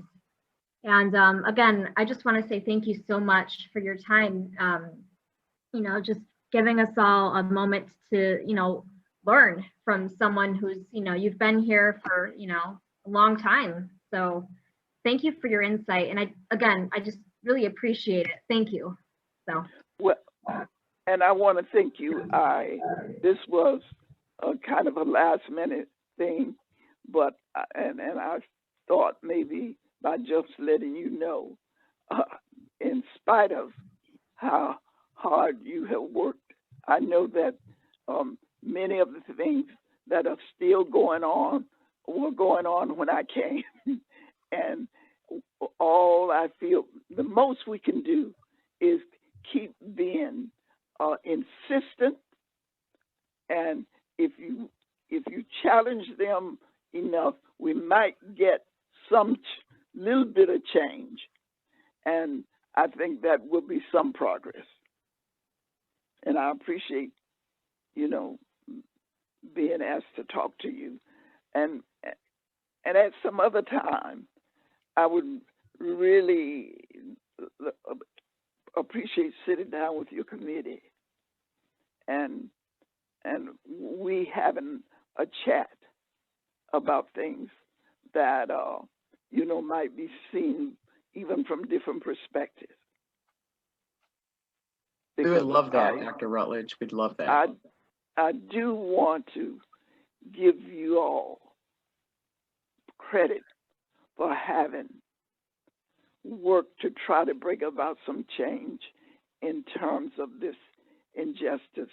And don't forget, we got some serious issues that are on the rise, and they are not just things that are affecting people of color in terms of racism.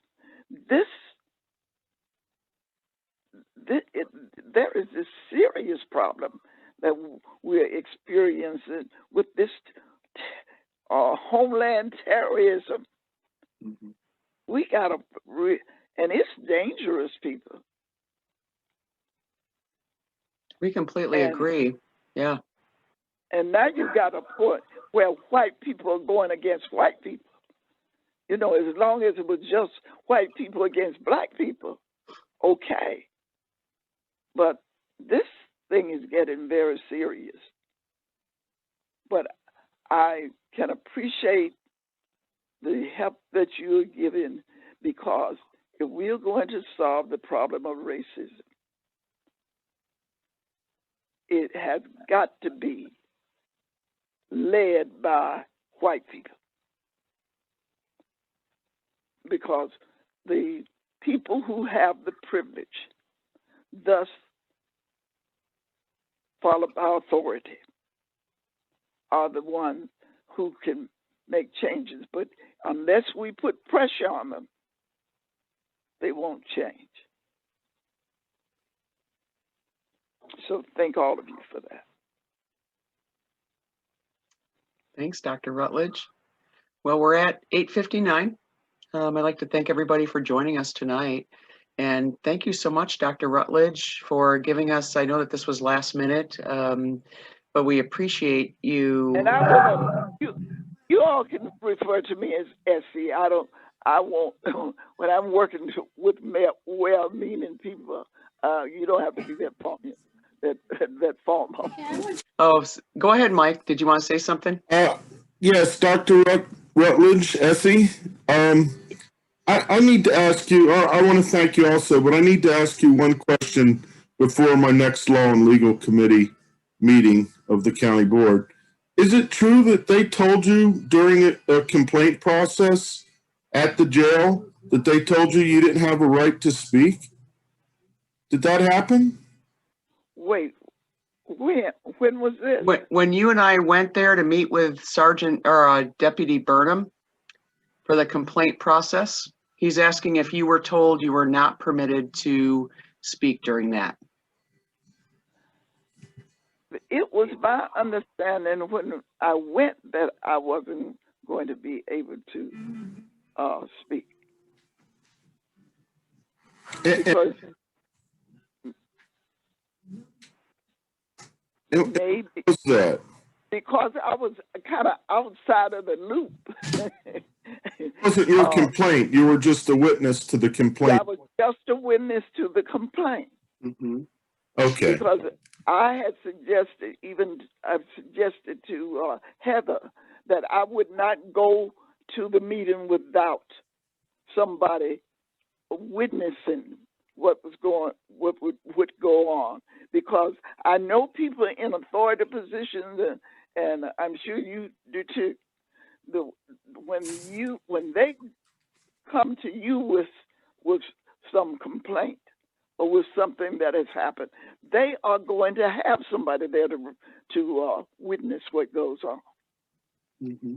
And as long as it's you alone, then it becomes their word against your word.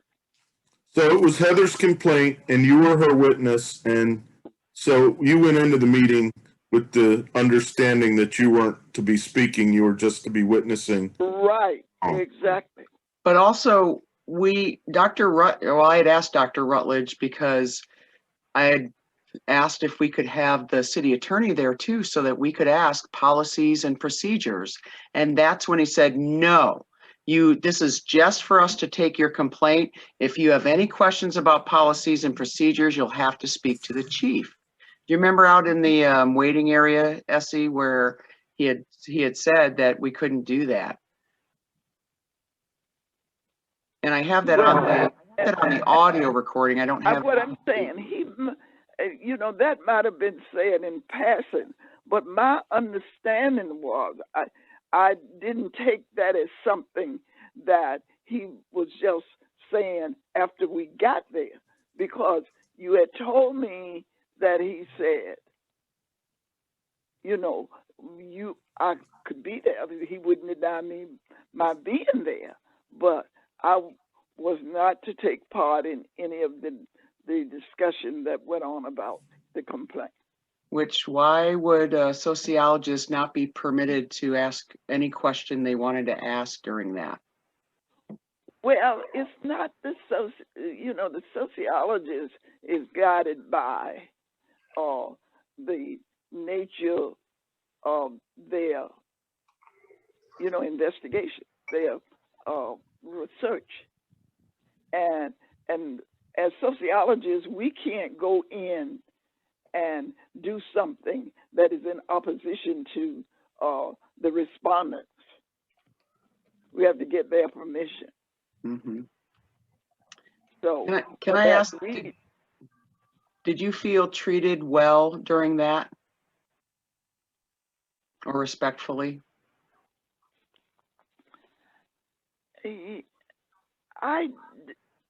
For me, it was a kind of routine way in which they decide how they are going to hear complaints or what have you. And that officer is interesting. I can tell you what happened later. That officer I had met and spoken to at the therapy place where I'd go and do my exercise. He knew who I was before I knew who he was. Now, after we met, I was there for an exercise class following that meeting, and he passed me and didn't even look up. Now, what that was about, I haven't been to do my exercises in about almost 2 months now, but and he was doing therapy. When I go back, if I can get his eye, I will even mention it to him.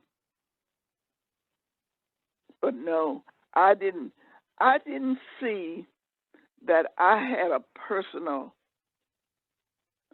reason to be involved, because, I was aware of a lot of things you all have done, and I thought if he had told you that I wouldn't be able to say anything, he could keep me from talking it, but he couldn't keep me from hearing. Mhm. And so therefore I wasn't that concerned, because there have been too many occasions where I have gone with people to witness, but cases where I have gone to talk to someone about an issue related to whatever it was we were wanting to try to find out about. They never prevented me from saying anything. And since it was ahead of time, I figured, well, he gave us, I told you, he gave you a full warning.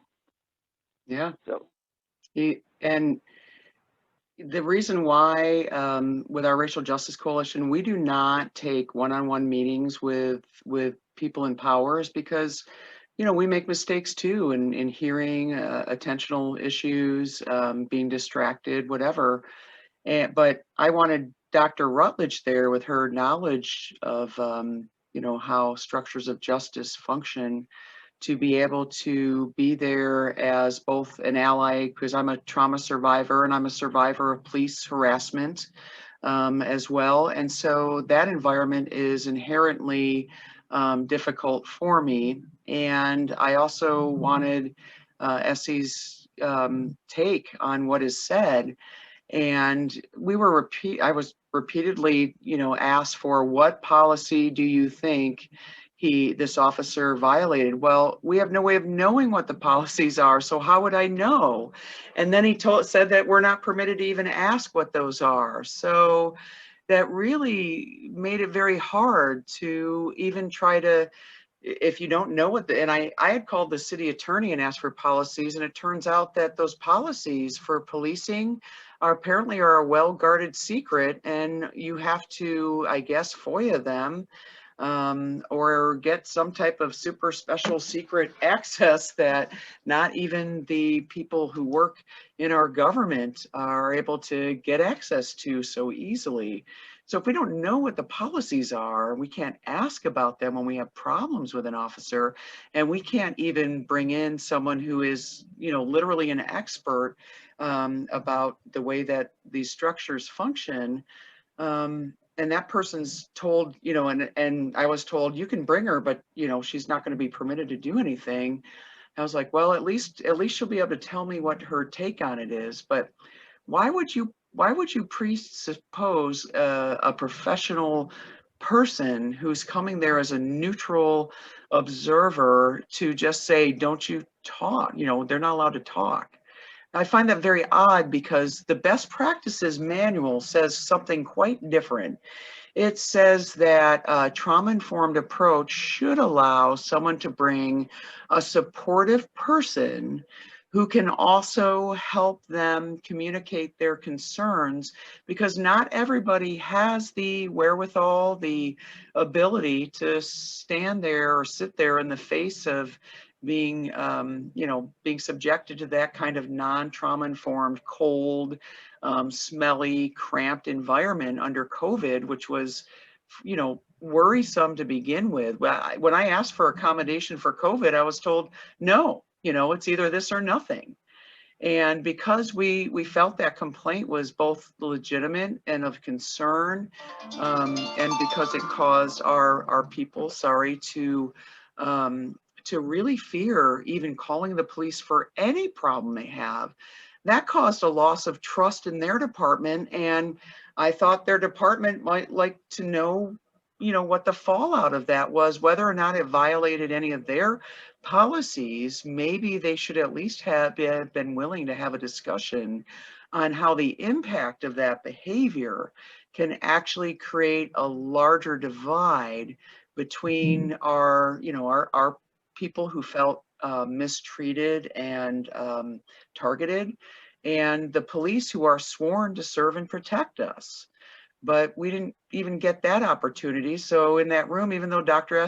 Essie Rutledge was there with me, I couldn't ask for a break or ask her, do you have any questions, or do you have anything that might help illuminate this kind of scenario so that there could be a broader discussion on maybe some fixes. But the best practices for trauma-informed interviewing were not followed. Even when I repeatedly signaled that I am a trauma survivor and so hence should have had protections underneath both the Human Rights Act for that and also by the ADA, he didn't adhere to any of that. He didn't lower his decibel level. He kept interrupting me, which is a tactic. That's a tactic of abuse. It's abusive. And of course, I'm just the projection of how the complaint system works. The real tragedy isn't to me, like that wasn't fun. It was traumatic for me. It was hard. But the reality is we were trying to show that despite after more than a year of asking the mayor and the city council to please attend to this broken complaint process, that we are getting reports back that people feel they are being abused during it. Well, there it shows right there that, yeah, if they're willing to do that to a white person with a black professor emeriti, on video and subject us to that, but, what would they do to right, and let me say this. Go ahead.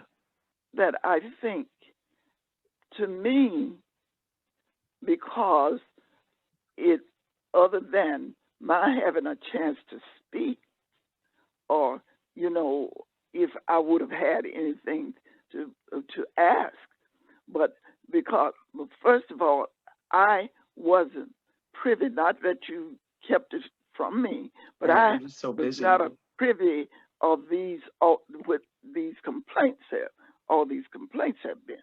Mm-hmm. And I saw this, it was basically carried out in the way that I have, that others are cases where I have been a witness, attended. Mm-hmm. And because I was less involved in this, because I wasn't there to engage in any discussion relative to these cases. So, but you, and see, I wouldn't have necessarily seen them as trauma induced, because these that I've gone to didn't appear to be that. But remember, I'm no expert on trauma. I'm not. And so I would not tend to try to pretend to you that I am some expert about trauma-induced behavior. And you are an expert on that, because I hear you, you mention it all the time, and I respect that you know about that, but it's not something I know about. And we did have several psychologists and counselors look at that, as well as a trained police liaison trainer. And they talked about how that complaint system is very inappropriate and would subject, let's talk about a marginalized person, without all the privilege I have and the goodwill of many, hoping that we do well. They go into that, and if and somebody who is speaking very loudly at them, using their name repeatedly in a way that is Heather, doing that is a very abusive communication style.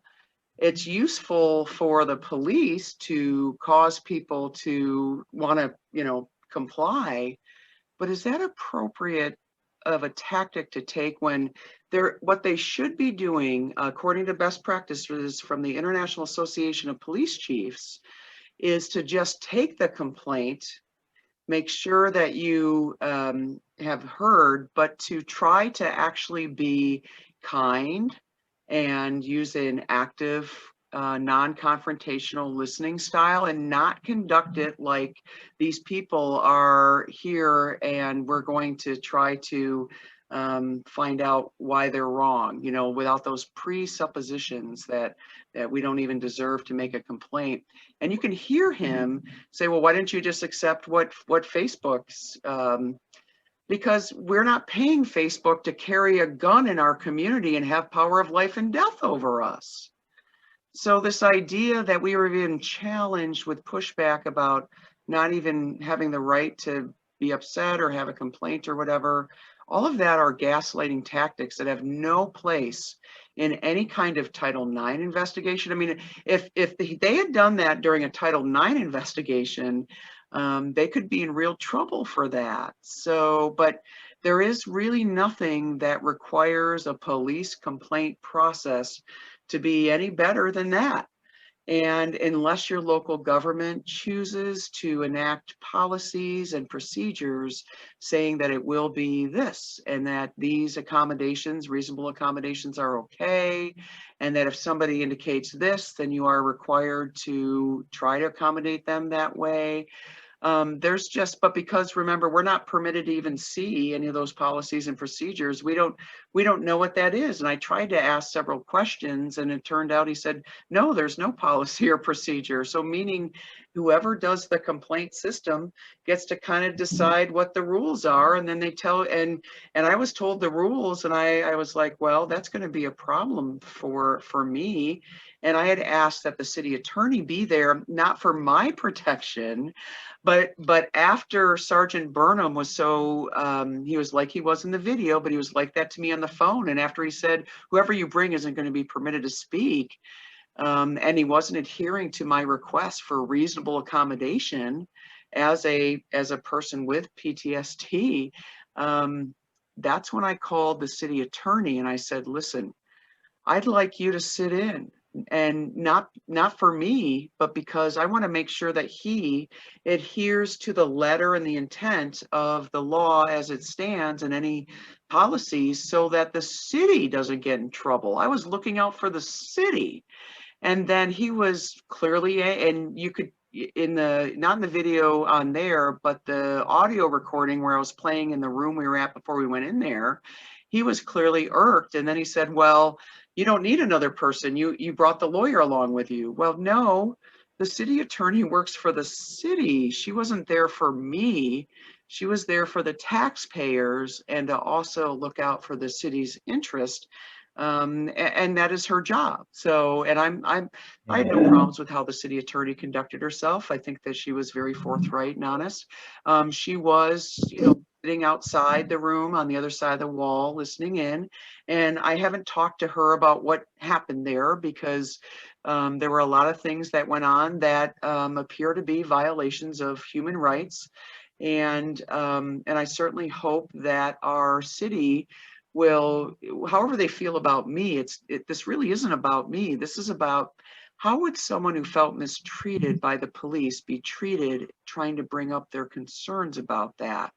Well, he basically proved that the way that he treated me, us, in that room matches the way that our Black folks have said that they've gotten treated too. And worse, some of them then went home and discovered a police officer at their door with a warrant recently signed from our state's attorney, or a search warrant, or being called into DCFS, or having their housing voucher canceled. I mean, we've had a lot of these complaints of retaliation following Black folks or their parents or loved ones simply trying to put a complaint up against the police to the police, but the police get to control the entire process. Nobody else has any say in it. There lacks oversight by the city, and I do believe the city might be looking into maybe doing that differently, but I have no evidence yet of that. So, and know that this is no different than every other community. Every other community faces this stuff too. It's just this is our community, and people brought these complaints to us. Go ahead, Michael.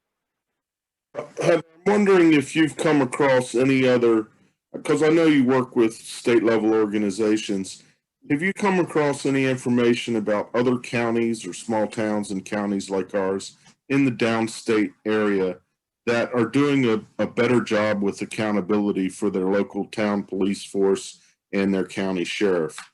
Because I know that a lot of what you're saying is dead on. They don't want you to have any information about the complaint process because they don't want to get any criticism about it. It reminds me of some questions I asked after we lost that lawsuit, you know, that the sheriff deputy Pledge was involved in back in 2006, Right. where I wanted to find out, has the sheriff's department changed the pursuit policy? Right. What I was told was that, well, we can't tell you anything about our pursuit policy because that Patrick, you know, is listening to our committee meeting and it'll get in the paper and then the criminals will know what the pursuit policy is. And I just thought that was absurd, you know, the criminals reading through the paper to discover Right. the sheriff's All right. Yeah. I mean, that on its pursuit policy. It was absurd, but honestly, they don't want you to know, and they're going to make every effort to stop any transparency. Any transparency. Yeah, they're dead set against it, and they have the majority in the county. They hold important committee chairs. Right. So I hope you continue on. Yeah. Do what I can to help, but as you know, that we're not going to have a discussion about racial justice and policing policy on the agenda for the Law and Legal Committee, and I don't think there's anything I can do about that personally. I will be asking Deputy Kramer again at the next meeting for a copy, a written description of the complaint process. Whether one exists or not, I'm starting to question, but the sheriff did say way back in December that he would provide our committee with that, because I want it to be at the committee level. I just like you say, I don't want it to be about me. I want the committee to be in dialogue with the sheriff's department Right. about these issues. But the message I got personally from the sheriff was, your county board has no oversight authority over my department. I'm an independently elected official, and it's only the voters that have oversight over my department. And that's not exactly correct, because we are responsible for overseeing the county resources that go to his department. But there's also state law that says we cannot significantly reduce his budget as a policy procedure because we're unhappy with the way he's doing his job. They have a certain amount of immunity from budgeting from county boards, which I find extremely surprising because it undercuts all of the American ideals of the people, you know, through their representatives in the government, controlling the budget and having oversight over their police forces and sheriff's departments. So that's all I have to say tonight. It's 9:22, and I'm sorry. Yeah, it's late, Ended but the thank meeting you this all late. for staying late because these discussions are talk to you, important. Go ahead, bye. Essie. No, I was just telling Mike it was good to hear his voice. It is. Thank you, Essie. It's good to hear yours also. That's why I was in on time tonight. Well, this we really, as I said, I think it would be good for us to sit down and go over some things, and maybe we can come up with some other strategies. And I really, from the very beginning, my concern was that what we need to do with regard to these police departments is to recommend policy and let them tell us that these are policies that they cannot enact, but because they know that they have not been doing the things that the damn women really feel they should be doing. We haven't told them what they should be doing, and they need to know that. And there is a need to really be persistent and challenging so that they won't forget it. And after a while, they get maybe tired and at least maybe make one or two changes. That's still something. I agree. We got to wear them down. Yeah, I it's got agree. to, you have to wear System. them down. Because they're what going to gets- stonewall us as long as they can. And That's right. good that Heather has gone to state level organizations, because that is a possible leverage that we might have from the state Right. county level. Yeah. Yeah, and at this Yeah. point, and remember, locally, nobody has ever seen what accountability looks like for our police. It's just never existed here. There's never been people, an org regularly challenging for that. And now that there is, they're giving a lot of pushback, which reveals a lot, because is that how a good faith public servant would act? They don't want to know, they want to police themselves. Like what other function of government? How would we feel if all the doctors said, you know what, none of you have a say in how we operate this hospital, or the nurses, none of you have a say in how we treat patients and the way that we discipline our own people for mistakes and stuff. You don't get to know about that either. Would you go to a hospital that did that? But yet we give these people the power of life and death over us.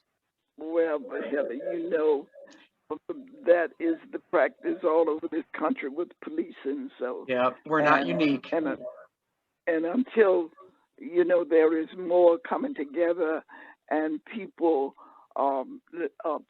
being very responsible and transparent, until they are concerned about those issues, nothing will be done.